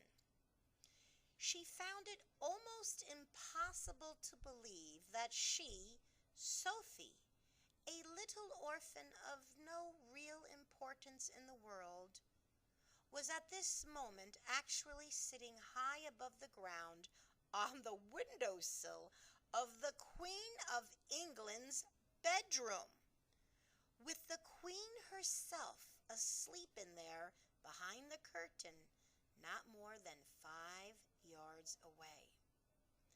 The very idea of it was absurd. No one had ever done such a thing before. It was a terrifying thing to be doing. What would happen if the dream didn't work? No one, least of all the Queen, would believe a word of her story. It seemed possible that nobody had ever woken up to find a small child sitting behind the curtains on his or her windowsill. The queen was bound to get a shock. Who wouldn't? With all the patience of a small girl who has something important to wait for, Sophie sat motionless on the windowsill. How much longer, she wondered. What time do queens wake up? Faint stirrings and distant sounds came to her from deep inside the belly of the palace. Then, all at once, beyond the curtain, she heard the voice of the sleeper in the bedroom. It was a slightly blurred sleeper's talker's voice. "Oh, no!" it cried out. "No! Don't! Someone stop them! Don't let them do it! I can't bear it! Oh, please stop them! It's horrible! Oh, it's ghastly! No! No! No!" She is having the dream, Sophie told herself. It must be really horrid. I feel so sorry for her. But it has to be done. After that, there were a few moans. Then there was a long silence. Sophie waited. She looked over her shoulder. She was terrified that she would see the man with the dog down in the garden staring up at her. But the garden was deserted. A pale summer mist hung over it like smoke. It was an enormous garden, very beautiful, with a large, funny-shaped lake at the far end. There was an island in the lake, and there were ducks swimming on the water. Inside the room, beyond the curtains, Sophie suddenly heard what was obviously a knock on the door. She heard the door being turned. She heard someone entering the room. "Good morning, Your Majesty," a woman was saying. It was the voice of an oldish person. There was a pause, and then a slight rattle of china and silver. "Will you have your tray on the bed, ma'am, or on the table?" "Oh, Mary, something awful has just happened." This was a voice Sophie had heard many times on the radio and television, especially on Christmas Day. It was a very well-known voice. "Whatever is it, ma'am?" "I've just had the most frightful dream. It was a nightmare. It was awful."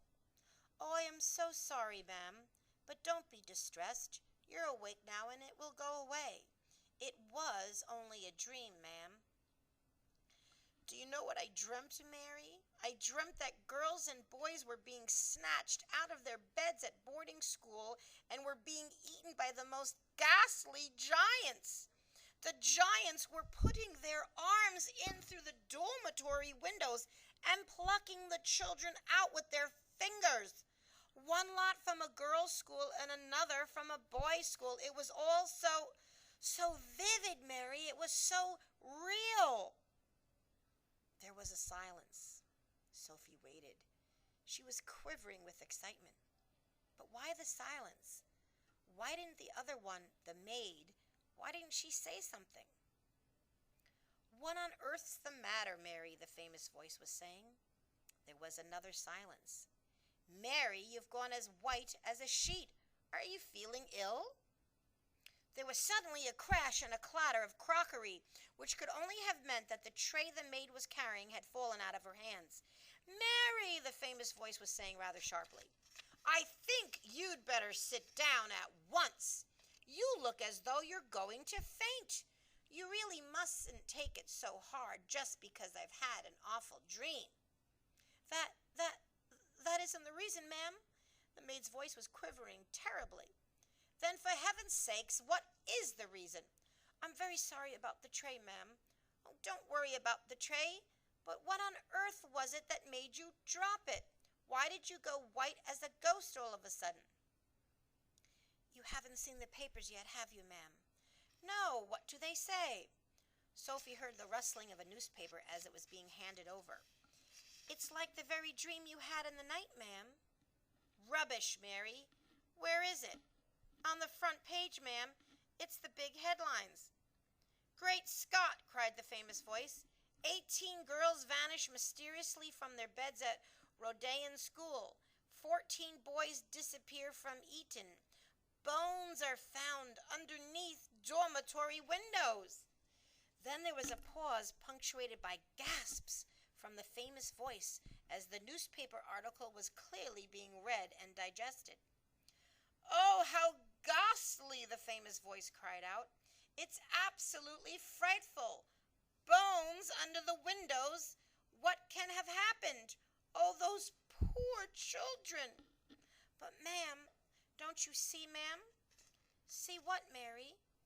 "Those children were taken away almost exactly as you dreamt it, ma'am." "Not by giants, Mary." "No, man. But the bit about the girls and boys disappearing from the dormitories, you dreamt it so clearly, and then it actually happened. That's why I came over all queer, ma'am." "I'm coming over a bit queer myself, Mary. It gives me the shakes, ma'am, when something like this happens. It really does. I don't blame you, Mary. I shall get you some more breakfast, ma'am, and have this mess cleared up."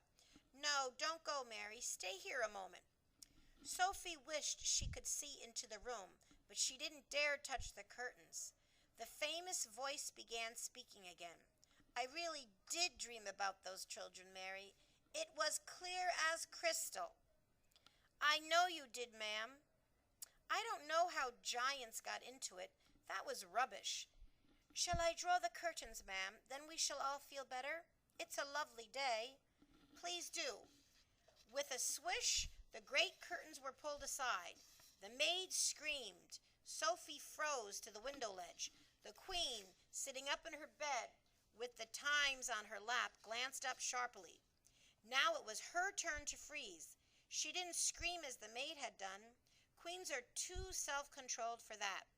She simply sat there staring, wide-eyed and white-faced, at the small girl who was perched on her windowsill in a nightie. Sophie was petrified. Curiously enough, the queen looked petrified too. One would have expected her to look surprised, as you or I would have done had we discovered a small girl sitting on our windowsill first thing in the morning. But the queen didn't look surprised. She looked genuinely frightened. The maid, a middle-aged woman with a funny cap on the top of her head, was the first to recover. "What in the name of heaven do you think you're doing in here?" she shouted angrily at Sophie. Sophie looked beseechingly towards the queen for help. The queen was still staring at Sophie. Gaping at her would be more accurate. Her mouth was slightly open, her eyes were round and wide as two saucers, and the whole of that famous, rather lovely face was filled with disbelief. "Now listen here, young lady. How on earth did you get into this room?" the maid shouted furiously. "I don't believe it," the queen was murmuring. "I simply don't believe it." "I'll take her out, ma'am, at once," the maid was saying. "No, Mary, no, don't do that." The queen spoke so sharply that the maid was quite taken aback. She turned and stared at the queen. What on earth had come over her?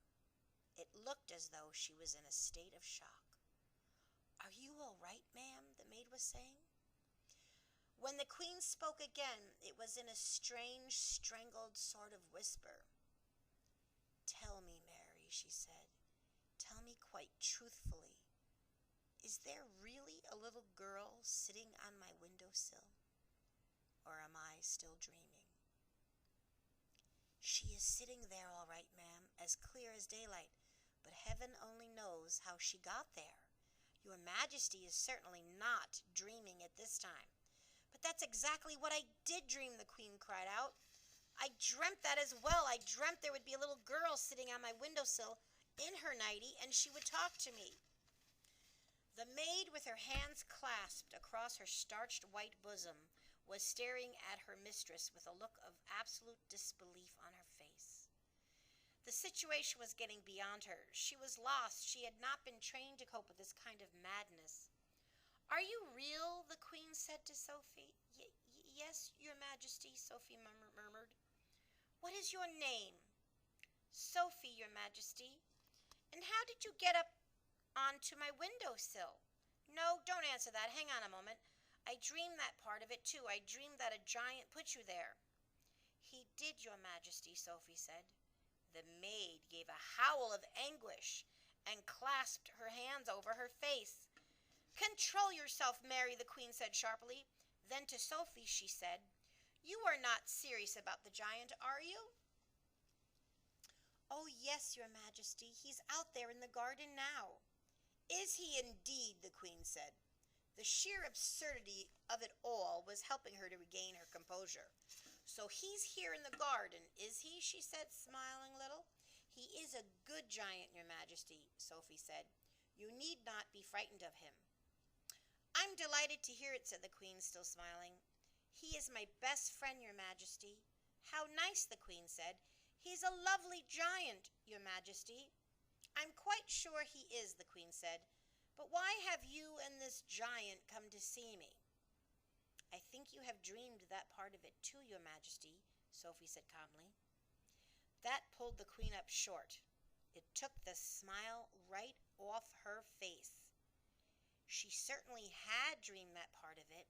She was remembering now how, at the end of her dream, it had said that a little girl and a big friendly giant would come and show her how to find the 9 horrible man-eating giants. But be careful, the Queen told herself. Keep very calm, because this is surely not very far from the place where madness begins. You did dream that, didn't you, Your Majesty, Sophie said. The maid was out of it now. She just stood there goggling. Yes, the Queen murmured. Yes, now you come to mention it. I did, but how long do you know what I dreamed? But how do you know what I dreamed? Well, that's a long story, Your Majesty, Sophie said. Would you like me to call the big, friendly giant? The Queen looked at the child. The child looked straight back at the Queen, her face open and quite serious. The Queen simply didn't know what to make of it. Was someone pulling her leg, she wondered. Shall I call him for you, Sophie went on. You'll like him very much. The Queen took a deep breath. She was glad no one except her faithful old Mary was here to see what was going on. Very well, she said. You may call your giant. No, wait a moment. Mary, pull yourself together and give me my dressing gown and slippers. The maid did as she was told. The Queen got out of bed and put on pale pink dressing gown and slippers. You may call him now, the Queen said. Sophie turned her head towards the garden and called out, BFG, Her Majesty the Queen would like to see you. The Queen crossed over to the window and stood beside Sophie. Come down off that ledge, she said. You're going to fall backwards any moment. Sophie jumped down into the room and stood beside the Queen at the open window. Mary, the maid, stood behind them. Her hands were now planted firmly on her hips, and there was a look on her face which seemed to say, I want no part of this fiasco. I don't see any giant, the Queen said. Please wait, Sophie said. Shall I take her away now, ma'am, the maid said. Take her downstairs and give her some breakfast, the Queen said. Just then, there was a rustle in the bushes beside the lake. Then out he came, 24 feet tall, wearing his black cloak with the grace of a nobleman. Still carrying his long trumpet in one hand, he strode magnificently across the palace lawn towards the window. The maid screamed. The Queen gasped. Sophie waved. The BFG took his time. He was very dignified in his approach. When he was close to the window where the 3 of them were standing, he stopped and made a slow, graceful bow. His head, after he had straightened up again, was almost exactly level with the watchers at the window. Your Majesty, he said, I is your humbug servant. He bowed again. Considering she was meeting a giant for the first time in her life, the Queen remained astonishingly self-composed. We are very pleased to meet you, she said. Down below, a gardener was coming across the lawn with a wheelbarrow. caught sight of the BFG's legs over to his left. His gaze traveled slowly upwards along the entire height of the enormous body. He gripped the handles of the wheelbarrow. He swayed. He tottered. Then he keeled over on the grass in a dead faint. Nobody noticed him. "Oh, Magister," cried the BFG. "Oh, Queen. Oh, Monarcher. Oh, Golden Sovereign. Oh, Ruler. Oh, my little friend Sophie, to give you a—" The BFG hesitated, searching for the word. "To give me what?" the Queen said. "Assistance," the BFG said, beaming. The Queen looked puzzled. "He sometimes speaks a bit funny, Your Majesty," Sophie said. He never went to school." "Then we must send him to school," the Queen said. "We have some very good schools in this country." "I has great secrets to tell Your Magister," the BFG said. "I should be delighted to hear them," the Queen said, "but not in my dressing gown." "Shall you wish to get dressed, ma'am?" the maid said. "Have either of you had breakfast?" the Queen said. "Oh, could we?" Sophie cried. "Oh, please, I haven't eaten a thing since yesterday." "I was about to have mine," the Queen said, but Mary dropped it. The maid gulped. "I imagine we have more food in the palace," the Queen said, speaking to the BFG. "Perhaps you and your little friend would care to join me." "Will it be repulsant Snazcumbers, Magister?" the BFG asked. "Will it be what?" the Queen said. "Stinky Snazcumbers," the BFG said. "What is he talking about?" the Queen said. "It sounds like a rude word to me." She turned to the maid and said, "Mary, ask them to serve breakfast for 3 in the— I think it had better be in the ballroom. That has the highest ceiling." To the BFG, she said, "I'm afraid you will have to go through the door on your hands and knees. I shall send someone to show you the way." The BFG reached up and lifted Sophie out of the window. "You and I is leaving Her Majesty alone to get dressed," he said. "No, leave the little girl here with me," the Queen said. "We'll have to find something for her to put on. She can't have breakfast in her nightie." The BFG returned Sophie to the bedroom. "Can we have sausages, Your Majesty?" Sophie said, "and bacon and fried eggs?" "I think that might be managed," the Queen answered, smiling. "Just you wait till you taste it," Sophie said to the BFG. "No more Snazcumbers from now on."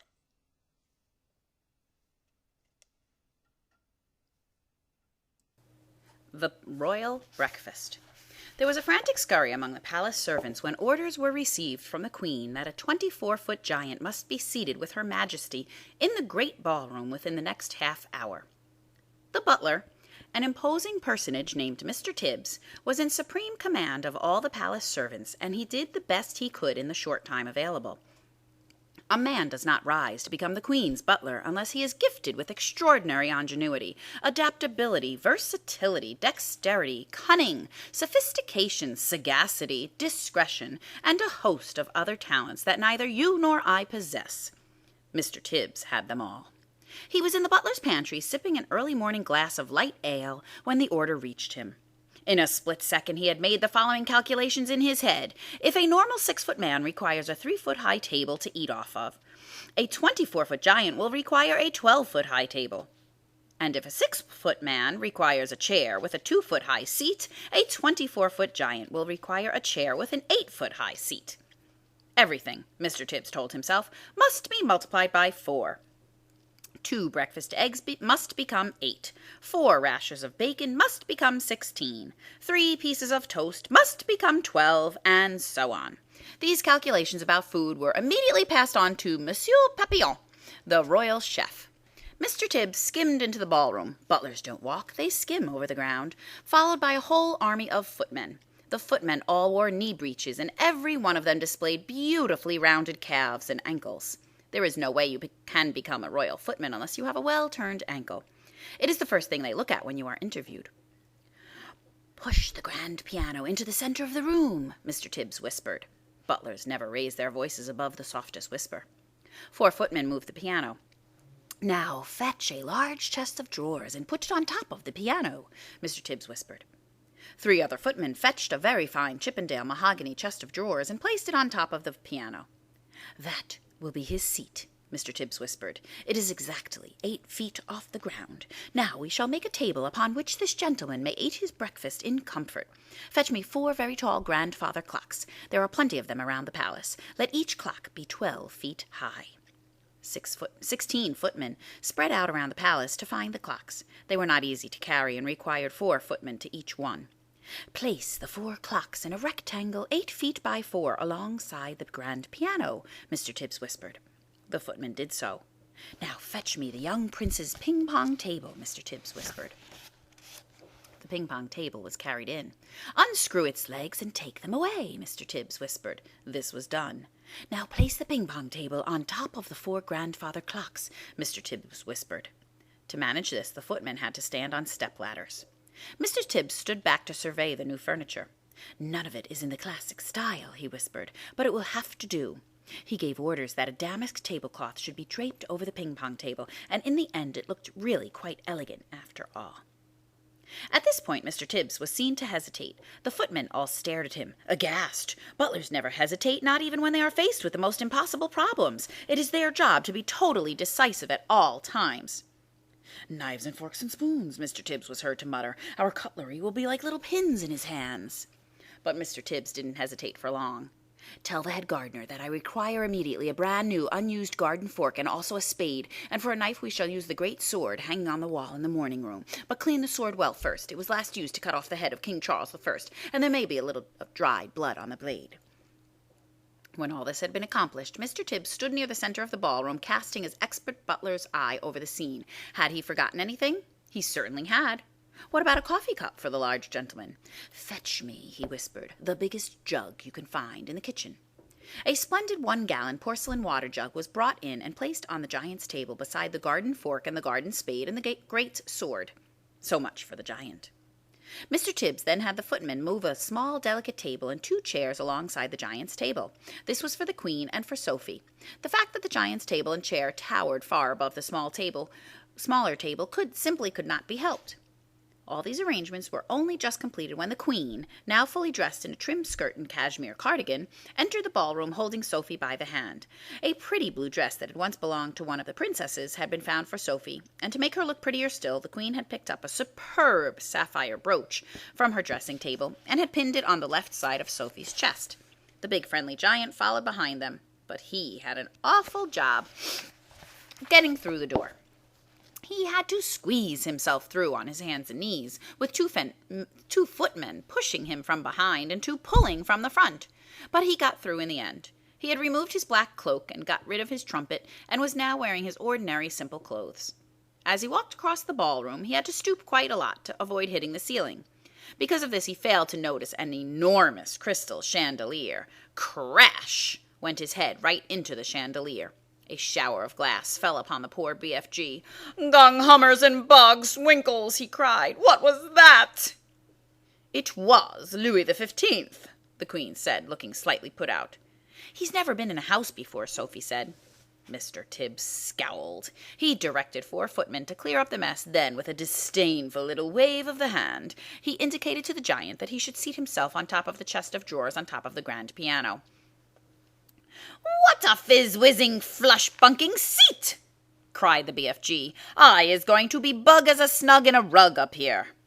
"Does he always speak like that?" the Queen asked. "Quite often," Sophie said. "He gets tangled up with his words." The BFG sat down on the chest of drawers piano and gazed in wonder around the great ballroom. "By gumdrops!" he cried. "What a spliffling whoopsie room we is in! It is so gigantuous, I is needing bicirculars and telescoops to see what is going on at the other end." Footmen arrived carrying silver trays with fried eggs, bacon, sausages, and fried potatoes.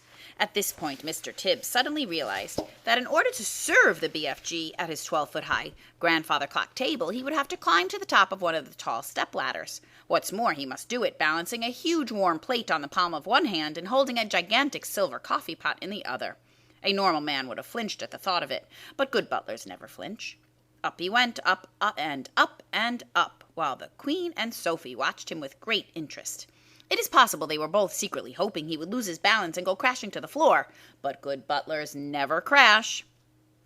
At the top of the ladder, Mr. Tibbs, balancing like an acrobat, poured the BFG's coffee and placed the enormous plate before him. On the plate there were 8 eggs, 12 sausages, 16 rashers of bacon, and a heap of fried potatoes. "What is this, please, your magister?" the BFG asked, peering down at the Queen. "He has never eaten anything except Snazcumbers before in his life," Sophie explained. "They taste revolting." "They don't seem to have stunted his growth," the Queen said. The BFG grabbed the garden spade and scooped up all the eggs, sausages, bacon, and potatoes in one go and shoveled them into his enormous mouth. "By goggles!" he cried. "This stuff is making Snazcumbers taste like swatchwallop!" The Queen glanced up, frowning. Mr. Tibbs looked down at his toes, and his lips moved in silent prayer. "That was only one titchy little bite," the BFG said. "Is you having any more of this delunctious grubble in your cupboard, magister?" "Tibbs," the Queen said, showing true regal hospitality, "fetch the gentleman another dozen fried eggs and a dozen sausages." Mr. Tibbs swam out of the room, muttering unspeakable words to himself, and wiped his brow with a white handkerchief. The BFG lifted the huge jug and took a swallow. "Ouch!" he cried, blowing a mouthful across the ballroom. "Please, what is this horrible sweet pill I is drinking, magister?" "It is coffee," the Queen told him, "freshly roasted." "It's filsome!" the BFG cried out. "Where is the Frobscottle?" "The what?" the Queen asked. "Delumptious fizzy Frobscottle," the BFG answered. "Everyone must be drinking Frobscottle with breakfast, magister. Then we could all go whiz-popping happily together afterwards." "What does he mean?" the Queen said, frowning at Sophie. "What is whiz-popping?" Sophie kept a very straight face. "BFG," she said, "there is no Frobscottle here, and whiz-popping is strictly forbidden." "What?" cried the BFG. "No Frobscottle, no whiz-popping, no glumptious music, no boom-boom-boom?" "Absolutely not," Sophie told him firmly. "If he wants to sing, please don't stop him," the Queen said. "He doesn't want to sing," Sophie said. "He said he wants to make music," the Queen went on. "Shall I send for a violin?" "No, your Majesty," Sophie said. "He was only joking." A sly little smile crossed the BFG's face. "Listen," he said, peering down at Sophie. "If they isn't having any Frobscottle here in the palace, I can still go whiz-popping perfectly without it, if I is trying hard enough." "No!" cried Sophie. "Don't! You're not to, I beg you." "Music is very good for the digestion," the Queen said. "When I'm up in Scotland, they play the bagpipes outside the window while I'm eating. Do play something." "I has Her Majester's permission," cried the BFG, and all at once he let fly with a whiz-popper that sounded as though a bomb had exploded in the room. The Queen jumped. "Whoopee!" shouted the BFG. "That is better than bagpipes, is it not, Magister?" It took the Queen a few seconds to get over the shock. "I prefer the bagpipes," she said, but she couldn't stop herself smiling. During the next 20 minutes, a whole relay of footmen were kept busy hurrying to and fro from the kitchen, carrying 3rd helpings and 4th helpings and 5th helpings of fried eggs and sausages for the ravenous and delighted BFG. When the BFG had consumed his 72nd fried egg, Mr. Tibbs sidled up to the Queen. He bent low from the waist and whispered in her ear, "Chef sends his apologies, Your Majesty, and he says he has no more eggs in the kitchen." "What's wrong with the hens?" the Queen said. "Nothing's wrong with the hens, Your Majesty," Mr. Tibbs whispered. "Then tell them to lay more," the Queen said. She looked up at the BFG. "Have some toast and marmalade while you're waiting," she said to him. "The toast is finished," Mr. Tibbs whispered, "and the chef said there is no more bread." "Tell him to bake more," the Queen said.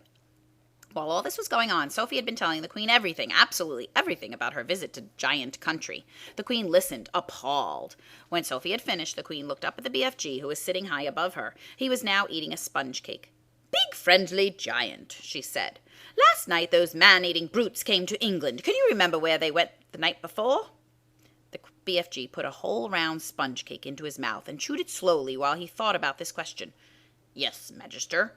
I do think I is remembering where they said they were going the night before last. They was galloping off to Sweden for the Sweden sour taste." "Fetch me a telephone," the Queen commanded. Mr. Tibbs placed the instrument on the table. The Queen lifted the receiver. "Get me the King of Sweden," she said. Good morning, the Queen said. Is everything all right in Sweden? Everything is terrible, the King of Sweden answered. There is panic in the capital. 2 nights ago, 26 of my loyal subjects disappeared. My whole country is in a panic. Your 26 loyal subjects were all eaten by giants, the Queen said. Apparently they like the taste of Swedes. Why do they like the taste of Swedes? The King asked. Because the Swedes of Sweden have a sweet and sour taste, so says the BFG. The Queen said. I don't know what you're talking about, the King said, growing testy. It is hardly a joking matter when one's loyal subjects are being eaten like popcorn. They've eaten mine as well, the Queen said. Who's they, for heaven's sake? The King asked. Giants, the Queen said. Look-a-here, the King said. Are you feeling all right? It's been a rough morning, the Queen said. First I had a horrid nightmare, then the maid dropped my breakfast, and now I've got Giant on the piano. You need a doctor, quick, cried the King. I'll be all right, the Queen said. I must go now. Thanks for your help. She replaced the receiver. Your BFG is right, the Queen said to Sophie. Those 9 man-eating brutes did go to Sweden. It's horrible, Sophie said. Please stop them, Your Majesty. I'd like to make one more check before I call out the troops, the Queen said. Once more she looked up at the BFG. He was eating donuts now, popping them into his mouth 10 at a time, like peas. Think hard, BFG. Where did those horrid giants say they were galloping off to 3 nights ago? The BFG thought long and hard. Ho, ho, he cried at last. Yes, I is remembering. Where? Asked the Queen. One was off to Baghdad, the BFG said. As they is galloping past my cave, Flesh Lump Eater is waving his arms and shouting at me, I is off to Baghdad, and I is going to Baghdad, and Mum and every one of their 10 children as well. Once more the Queen lifted the receiver. Get me the Lord Mayor of Baghdad, she said. If they don't have a Lord Mayor, get me the next best thing. In 5 seconds, a voice was on the line. Here is the Sultan of Baghdad speaking, the voice said. Listen, Sultan, the Queen said. Did anything unpleasant happen in your city 3 nights ago? Every night unpleasant things are happening in Baghdad, the Sultan said. We are chopping off people's heads like you are chopping up parsley. I've never chopped parsley in my life, the Queen said. I want to know if anyone has disappeared recently in Baghdad. Only my uncle, Caliph Harun al-Rashid, the Sultan said. He disappeared from his bed 3 nights ago, together with his wife and 10 children. There you is, cried the BFG, whose wonderful ears enabled him to hear what the Sultan was saying to the Queen on the telephone. Flesh Lump Eater did that one. He went off to Baghdad, and Mum, and all the little kiddles. The Queen replaced the receiver. That proves it, she said, looking up at the BFG. Your story is apparently quite true. Summon the head of the army and the head of the Air Force immediately. The plan. The head of the army and the head of the Air Force stood at attention beside the Queen's breakfast table. Sophie was still in her seat, and the BFG was still high up on his crazy perch. It took the Queen only 5 minutes to explain the situation to the military men. I knew there was something like this going on, Your Majesty, the head of the army said. For the last 10 years, we have been getting reports from nearly every country in the world about people disappearing mysteriously in the night. We had one only the other day from Panama. For the Haiti taste, cried the BFG. And one from Wellington in New Zealand, said the head of the army. For the booty flavor, cried the BFG. What is he talking about, said the head of the Air Force. Work it out for yourself, the Queen said. What time is it, 10 a.m.? In 8 hours, those 9 bloodthirsty brutes will be galloping off to gobble up another couple of dozen unfortunate wretches. They have to be stopped. We must act fast. We'll bomb the blighters, shouted the head of the Air Force. We'll mow them down with machine guns, cried the head of the army. I do not approve of murder, the Queen said. But they are murderers themselves, cried the head of the army. That is no reason why we should follow their example, the Queen said. 2 wrongs don't make a right. And 2 rights don't make a left, cried the BFG. We must bring them back alive, the Queen said. How? The 2 military men said together. They are all 50 feet high. They'd knock us down like 9 pins. Wait, cried the BFG. Hold your horseflies. Keep your skirts on. I think I has the answer. It's the maiden's hair. Let him speak, the Queen said. Every afternoon, the BFG said. All these giants is in the land of Nadi. I can't understand a word this feller says, the head of the army snapped. Why doesn't he speak clearly? He means the land of Nod, Sophie said. It's pretty obvious. Exactly, cried the BFG. Every afternoon, all these 9 giants is lying on the ground snoozling away in a very deep sleep. They is always resting like that before they is galloping off to guzzle another helping of human beings. Go on, they said. So what? So what you soldiers has to do is to creep up to the giants while they is still in the land of Nadi and tie their arms and legs with mighty ropes and wonking chains. Brilliant, the queen said. That's all very well, said the head of the army, but how do we get the brutes back here? We can't load 50-foot giants onto trucks. Shoot them on the spot, that's what I say. BFG looked down from his lofty perch and said, this time to the head of the Air Force, you is having belly poppers, is you not? Is he being rude? The head of the Air Force said. He means helicopters, Sophie told him. Then why doesn't he say so? Of course we have helicopters. Whoopsie big belly poppers? Asked the BFG. Very big ones, the head of the Air Force said proudly, but no helicopter is big enough to get a giant like that inside it. You do not put him inside, the BFG said. You sling him underneath the belly of your belly popper and carry him like a torpedo. Like a what? Said the head of the Air Force. Like a torpedo, Sophie said. Could you do that, Air Marshal? The Queen asked. Well, I suppose we could, the head of the Air Force admitted grudgingly. Then get cracking, the Queen said. You'll need 9 helicopters, 1 for each giant. Where's this place? The Air Force man said to the BFG. I presume you can pinpoint it on the map? Pinpoint, said the BFG. Map? I was never hearing these words before. Is this Air Force being talking slush bungle? The Air Marshal's face turned the color of a ripe plum. He was not used to being told he was talking slush bungle. The Queen, with her usual admirable tact and good sense, came to the rescue. BFG, she said, can you tell us more or less where this giant country is? No, Magister, the BFG said. Not on my Nelly. Then we're jiggered, cried the Army General. This is ridiculous, cried the Air Marshal. You must not be giving up so easily, the BFG said calmly. The first titchy bobsicle you meet and you begin shouting you is biff-squiggled. The Army General was no more used to being insulted than the Air Marshal. His face began to swell with fury and his cheeks blew out until they looked like 2 huge ripe tomatoes. Your Majesty, he cried, we are dealing with a lunatic. I want nothing more to do with this ridiculous operation. The Queen, who was used to the tantrums of her senior officials, ignored him completely. BFGs, he said, would you please tell these rather dim-witted characters exactly what to do? A pleasure, Magister, said the BFG. Now listen to me carefully, you 2 boot-bogglers. The military men began to twitch, but they stayed put. I is not having the foggiest idea where giant country is in the world, the BFG said, but I is always able to gallop there. I is galloping forthwards and backwards from giant country every night to blow my dreams into little chidlers' bedrooms. I is knowing the way very well, so all you is having to do is this. Put your 9 big belly hoppers up in the air, and let them follow me as I is galloping along. How long will the journey take? The Queen asked. If we is leaving now, the BFG said, we will be arriving just as the giants is having their afternoon snozzle. Splendid, said the Queen. Then turning to the 2 military men, she said, prepare to leave immediately. The head of the army, who was feeling pretty miffed by the whole business, said, that's all very well, Your Majesty, but what are we going to do with the blighters once we've got them back? Don't you worry about that, the Queen told him. We'll be ready for them. Hurry up now, off you go. If it pleases Your Majesty, Sophie said, I should like to ride with the BFG to keep him company. Where will you sit? Asked the Queen. In his ear, Sophie said. Show them, BFG. The BFG got down from his high chair. He picked Sophie up in his fingers. He swiveled his huge right ear until it was parallel with the ground. Then he placed Sophie gently inside it. The heads of the army and the Air Force stood there goggling. The Queen smiled. You really are rather a wonderful giant, she said.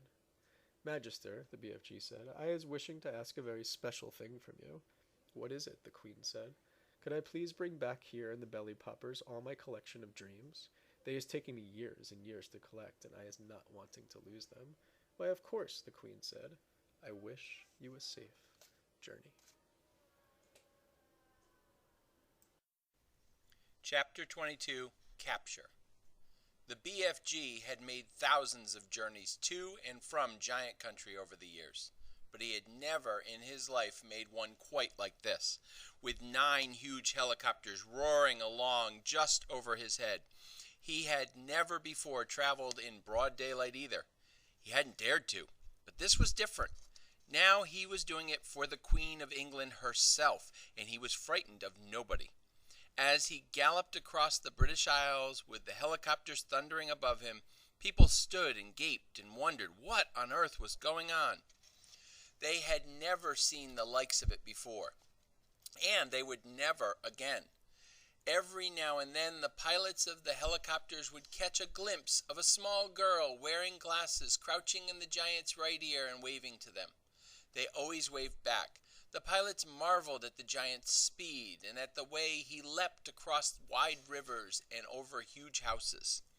But they hadn't seen anything yet. "Be careful to hang on tight," said the BFG. "We is going fast as a frizzle crump." The BFG changed into his famous top gear, and all at once he began to fly forward as though there were springs in his legs and rockets in his toes. He went skimming over the earth like some magical hop, skip, and jumper, with his feet hardly ever touching the ground. As usual, Sophie had to crouch low in the crevice of his ear to save herself from being swept clean away. The 9 pilots in the helicopters suddenly realized they were being left behind. The giant was streaking ahead. They opened their throttles full speed, and even then they were only just able to keep up. In the leading machine, the head of the Air Force was sitting beside the pilot. He had a world atlas on his knees, and he kept staring first at the atlas, then at the ground below, trying to figure out where they were going. Frantically, he turned the pages of the atlas. "Where the devil are we going?" he cried. "I haven't the foggiest idea," the pilot answered. "The Queen's orders were to follow the giant, and that's exactly what I'm doing." The pilot was a young Air Force officer with a bushy mustache. He was very proud of his mustache. He was also quite fearless, and he loved adventure. He thought this was a super adventure. "It's fun going new places," he said. "New places?" shouted the head of the Air Force. "What the blazes do you mean, new places?" "This place we're flying over now isn't in the atlas, is it?" the pilot said, grinning. "You're darned right it isn't in the atlas," cried the head of the Air Force. "We've flown clear off the last page." "I expect the old giant knows where we're going," the young pilot said. "He's leading us to disaster," cried the head of the Air Force. He was shaking with fear. In the seat behind him sat the head of the Army, who was even more terrified.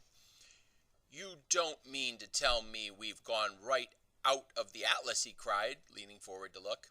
"That's exactly what I am telling you," cried the Air Force man. "Look for yourself. Here's the very last map in the whole flaming atlas. We went off that over an hour ago." He turned the page. As in all atlases, there were 2 completely blank pages at the very end. "So now we must be somewhere here," he said, putting a finger on one of the blank pages. "Where's here?" cried the head of the Army. The young pilot was still grinning broadly. He said to them, "That's why they've always put 2 blank pages at the back of atlases. They're for the new countries. You're meant to fill them in yourself." The head of the Air Force glanced down at the ground below. "Just look at this God-forsaken desert," he cried. "All the trees are dead and all the rocks are blue." "The giant has stopped," the young pilot said. "He's waving us down." The pilots throttled back the engines, and all 9 helicopters landed safely on the great yellow wasteland. Then each of them lowered a ramp from its belly. 9 jeeps, one from each helicopter, were driven down the ramps. Each jeep contained 6 soldiers and a vast quantity of thick rope and heavy chains. "I don't see any giants," said the head of the Army. "The giants is all just out of sight over there," the BFG told him. "But if you is taking those sloshbuckling, noisy belly boppers any closer, all giants is waking up at once, and then pop goes the weasel." "So you want us to proceed by jeep?" the head of the Army said. "Yes," said the BFG. "But you must all be very hushy quiet. No roaring of motors, no shouting, no mucking about, no piggery-jokey." The BFG, with Sophie still in his ear, trotted forward, and the jeeps followed close behind. Suddenly the most dreadful rumbling noise was heard by everyone. The head of the Army went pea-green in the face. "Those are guns," he cried. There is a battle raging somewhere ahead of us. Turn back, a lot of you. Let's get out of here. Pigs piffle, said the BFG. Those noises is not guns. Of course they're guns, shouted the head of the army. I'm a military man. I know a gun when I hear one. Turn back. Those is just giants snortling in their sleep, said the BFG. I is a giant myself, and I know a giant snortle when I hear one. Are you quite sure? The army man said anxiously. Positive, the BFG said. Proceed cautiously, the army man ordered. They all moved on. Then they saw them. Even at a distance, they were enough to scare the daylights out of the soldiers. But when they got close and saw what the giants really looked like, they began to sweat with fear. 9 fearsome, ugly, half-naked, 50-foot-long brutes lay sprawled over the ground in various grotesque attitudes of sleep, and the sound of their snoring was indeed like the gunfire in a battle. The BFG raised a hand. The jeeps all stopped. The soldiers got out. What happens if one of them wakes up? Whispered the head of the army, his knees knocking together in fear. If any of them is waking up, he will gobble you down before you can say knack jeef, the BFG answered, grinning hugely. Me is the only one what won't be gobbled up, because giants is never eating giants. Me and Sophie is the only safe ones, because I is hiding her if that happens. The head of the army took several paces to the rear. So did the head of the Air Force. They climbed rather quickly back into their jeep, ready to make a fast getaway if necessary. Go forward, men, the head of the army said. Go forward and do your duty bravely. The soldiers crept forward with their ropes and chains. All of them were trembling mightily. None of them dared speak a word. The BFG, with Sophie now sitting on the palm of his hand, stood nearby watching the operation. To give the soldiers their due, they were extremely courageous. There were 6 well-trained, efficient men working on each giant. Within 10 minutes, 8 out of the 9 giants had been trussed up like chickens and were still snoring contentedly. The 9th, who happened to be the flesh hump eater, was causing trouble for the soldiers because he was lying with his right arm tucked underneath his enormous body. It was impossible to tie his wrists and arms together without first getting the arm out from underneath him. Very, very cautiously, the 6 soldiers who were working on the flesh lump eater began to pull the huge arm, trying to release it. The flesh lump eater opened his tiny piggy black eyes. Which of you foul pesters is wiggling my arm? He bellowed. Is that you, you rotsome man-hugger? Suddenly, he saw the soldiers. In a flash, he was sitting up. He looked around him. He saw more soldiers. With a roar, he leapt to his feet. The soldiers, petrified with fear, froze where they were. They had no weapons with them. The head of the army put his jeep into reverse. Human beings? The flesh lump eater yelled. What is all you flesh-bunking, rotsome, half-baked beans doing in our country? He made a grab at the soldier and swept him up in his hand. I is having early suppers today, he shouted, holding the poor squirming soldier at arm's length, roaring with laughter. Sophie, standing on the palm of the BFG's hand, was watching horror-struck. Do something, she cried. Quick, before he eats him. Put that human being down, the BFG shouted. The flesh lump eater turned and stared at the BFG. What is you doing here with all these grotty twiglets? He bellowed. You is making me very spishy. The BFG made a rush at the flesh lump eater, but the colossal 54-foot-high giant simply knocked him over with a flick of his free arm. At the same time, Sophie fell over the BFG's palm and onto the ground. Her mind was racing. She must do something. She must. She remembered the sapphire brooch the queen had pinned to her chest. Quickly she undid it. I is guzzling you nice and slow, the flesh lump eater was saying to the soldier in his hand. Then I is guzzling 10 or 20 more of you midgy little maggots down there. You is not getting away from me because I is galloping 50 times faster than you. Sophie ran up behind the flesh lump eater. She was holding the brooch between her fingers. When she was right up close to the great, naked, hairy legs, she rammed the 3-inch long pin of the brooch as hard as she could into the flesh lump eater's right ankle. It went deep into the flesh and stayed there. The giant gave a roar of pain and jumped high in the air. He dropped the soldier and made a grab for his ankle. The BFG, knowing what a coward the flesh lump eater was, saw his chance. "You is bitten by a snake," he shouted. "I see it biting you." It was a frightsome, poisonous viper. It was a dreadly, dangerous Vinderskeen viper. "Save our souls," bellowed the flesh lump eater. "Sound the crumpets. I is bitten by septis venomous vidscreen viper." He flopped to the ground and sat there howling his head off and clutching his ankle with both hands. His fingers felt the brooch. "The teeth of the deadly viper is still sticking into me," he yelled. "I is feeling the teeth sticking in my anklet." The BFG saw his second chance. "We must be getting those viper's teeth out at once," he cried. "Otherwise, you is deader than a duck soup. I is helping you." The BFG knelt down beside the flesh lump eater. "You must grab your anklet very tight with both hands," he ordered.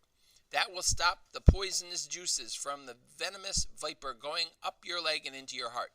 The flesh lump eater grabbed his ankle with both hands. "Now close your eyes and grittle your teeth and look up to heaven and say your prayers while I is taking out the teeth of the venomous viper," said the BFG.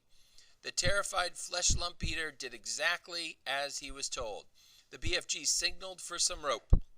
The soldier rushed it over to him.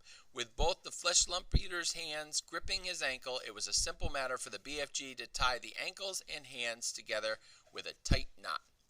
"I is pulling out the frightsome viper's teeth," the BFG said as he pulled the knot tight. "Do it quickly," shouted the flesh lump eater, "before I is pizened to death."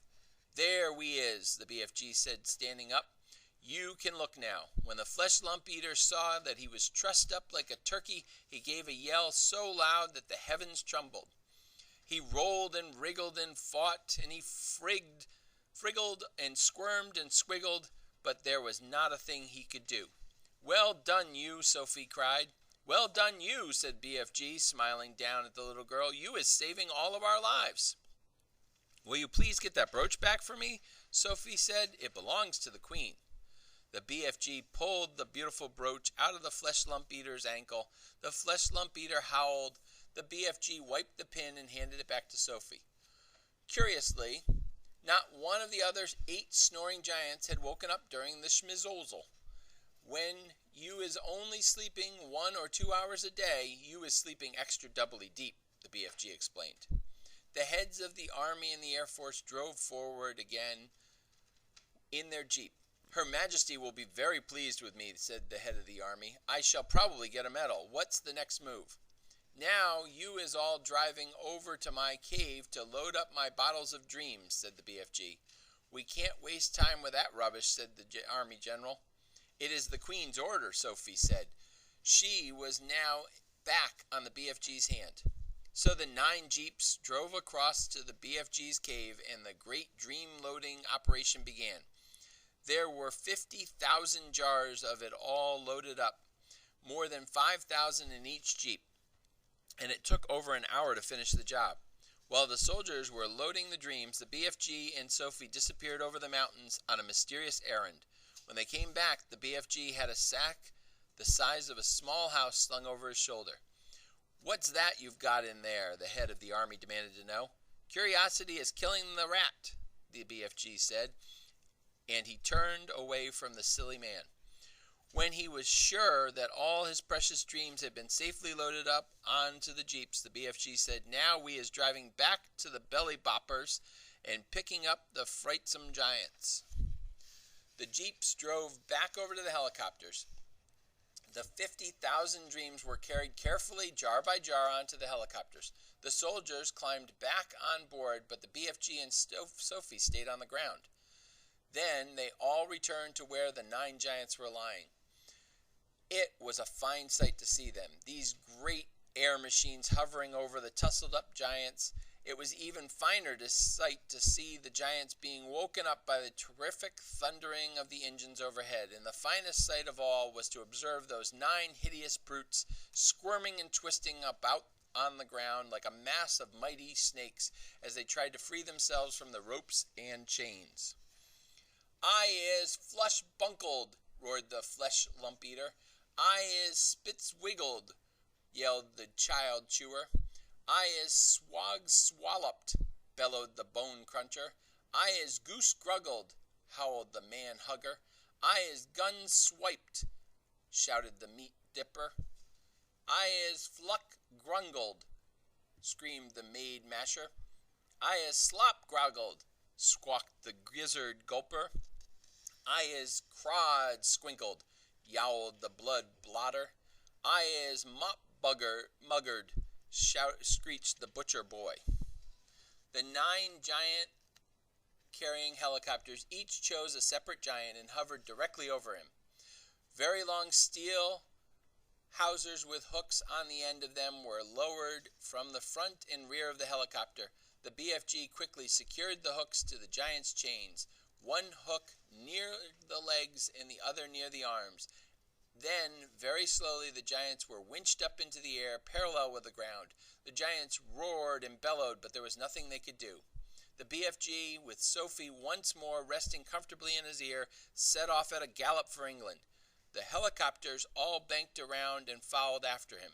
It was an amazing spectacle, those 9 helicopters winging through the sky, each with a trussed-up, 50-foot-long giant slung underneath. The giants themselves must have found it an interesting experience. They never stopped bellowing, but their howls were drowned by the noise of the engines. When it began to get dark, the helicopters switched on powerful searchlights and trained them on the galloping giant so as to keep him in sight. They flew right through the night and arrived in England just as the dawn was breaking. Chapter 23, Feeding Time. While the giants were being captured, a tremendous bustle and hustle was going on back home in England. Every earth digger and mechanical contrivance in the country had been mobilized to dig the colossal hole in which the 9 giants were to be permanently imprisoned. 10,000 men and 10,000 machines worked ceaselessly through the night under powerful arc lights, and the massive task was completed only just in time. The hole itself was about twice the size of a football field and 500 feet deep. The walls were perpendicular, and the engineers had calculated that there was no way a giant could escape once he was put in. Even if all 9 giants were to stand on each other's shoulders, the topmost giant would still be some 50 feet from the top of the hole. The 9 giant-carrying helicopters hovered over the massive pit. The giants, one by one, were lowered to the floor, but they were still trussed up, and now came the tricky business of releasing them from their bonds. Nobody wanted to go down and do this, because the moment a giant was freed, he would be sure to turn on the wretched person who had freed him and gobble him up. As usual, the BFG had the answer. "I has told you before," he said. "Giants is never eating giants, so I is going down, and I shall untie them myself before you can say Jack Robinson." With thousands of fascinated spectators, including the Queen, peering down into the pit, the BFG was lowered on a rope. One by one he released the giants. They stood up, stretched their stiffened limbs, and started leaping about in fury. "Why is they putting us down here in this sludgingly hole?" they shouted at the BFG. "Because you is guzzling human beings," the BFG answered. "I is always warning you not to do it, and you is never taking the tinchiest bit of notice." "In that case," the flesh lump-eater bellowed, "I think we is guzzling you instead." The BFG grabbed the dangling rope and was hoisted out of the pit just in time. The great bulging sack he had brought back with him from giant country lay on top of the pit. "What's in there?" the Queen asked him. The BFG put an arm into the sack and pulled out a gigantic black and white striped object the size of a man. Snazcumbers, he cried. This is the repulsant Snazcumber, Magister, and that is all we is going to give these disgustive giants from now on. May I taste it? The Queen asked. Don't, Master, don't, cried the BFG. It is tasting the throg filth and pig's quibble. With that, he tossed the Snazcumber down to the giants below. There's your supper, he shouted. Have a munch on that. He fished out more Snazcumbers from the sack and threw them down. The giants below howled and cursed. The BFG laughed. It serves them right, left, and center, he said. What will we feed them on when the Snazcumbers are all used up? The Queen asked. They is never being used up, Magister, the BFG answered smilingly. I is also bringing in this sack a whole bungle of Snazcumber plants, which I is giving, with your permission, to the royal gardener to put in the soil. Then we is having an everlasting supply of this repulsant food to feed these thirst-bloody giants on. What a clever fellow you are, the Queen said. You are not very well educated, but you are really nobody's fool. I can see that. Chapter 24. The Author. Every country in the world that had in the past been visited by the foul man-eating giants sent telegrams of congratulations and thanks to the BFG and to Sophie. Kings and presidents and prime ministers and rulers of every kind showered the enormous giant and the little girl with compliments and thank yous, as well as all sorts of medals and presents. The ruler of India sent the BFG a magnificent elephant, the very thing that he had been wishing for all his life. The king of Arabia sent them a camel each. The Lama of Tibet sent them a llama each. Wellington sent them 100 pairs of wellies each. Panama sent them beautiful hats. The king of Sweden sent them a barrelful of sweet and sour pork. Jersey sent them pullovers. There was no end to the gratitude of the world. The Queen herself gave orders that a special house with tremendous high ceilings and enormous doors should be immediately built in the Windsor Great Park, next to her own castle, for the BFG to live in. And a pretty little cottage was put up next door for Sophie. The BFG's house was to have a special dream storing room with hundreds of shelves in it where he could put his beloved bottles. What is more, he was given the title of the Royal Dream Blower. He was allowed to go galloping off to any place in England on any night of the year to blow his splendid pizzwizards through the windows of the sleeping children. The letters poured into his house by the million from children begging him to pay them a visit.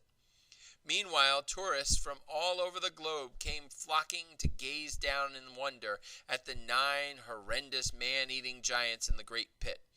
They came especially at feeding time, when the Snazcumbers were being thrown down to them by the keeper, and it was a pleasure to listen to the howls and the growls of the horror coming up from the pit as the giants began to chew upon the filthiest tasting vegetable on earth.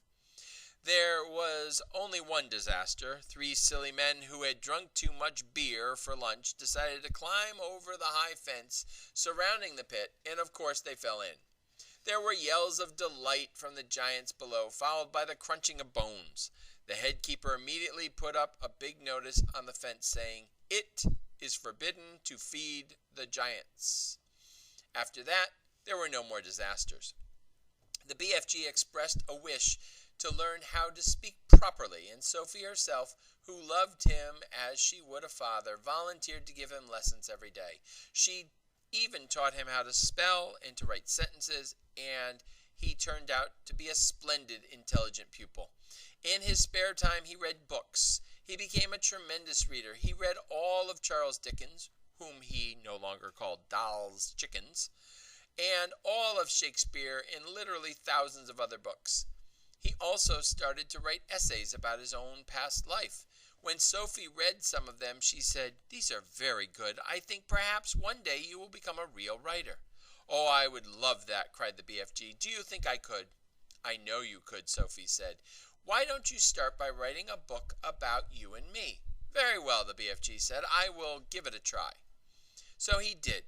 He worked hard on it, and in the end, he completed it. Rather shyly, he showed it to the Queen. The Queen read it aloud to her grandchildren. Then the Queen said, "I think we ought to get this book printed properly and published so that other children can read it." This was arranged, but because the BFG was a very modest giant, he wouldn't put his own name on it. He used someone else's name instead. But where, you might ask, in this book that the BFG wrote? It's right here. You've just finished reading it.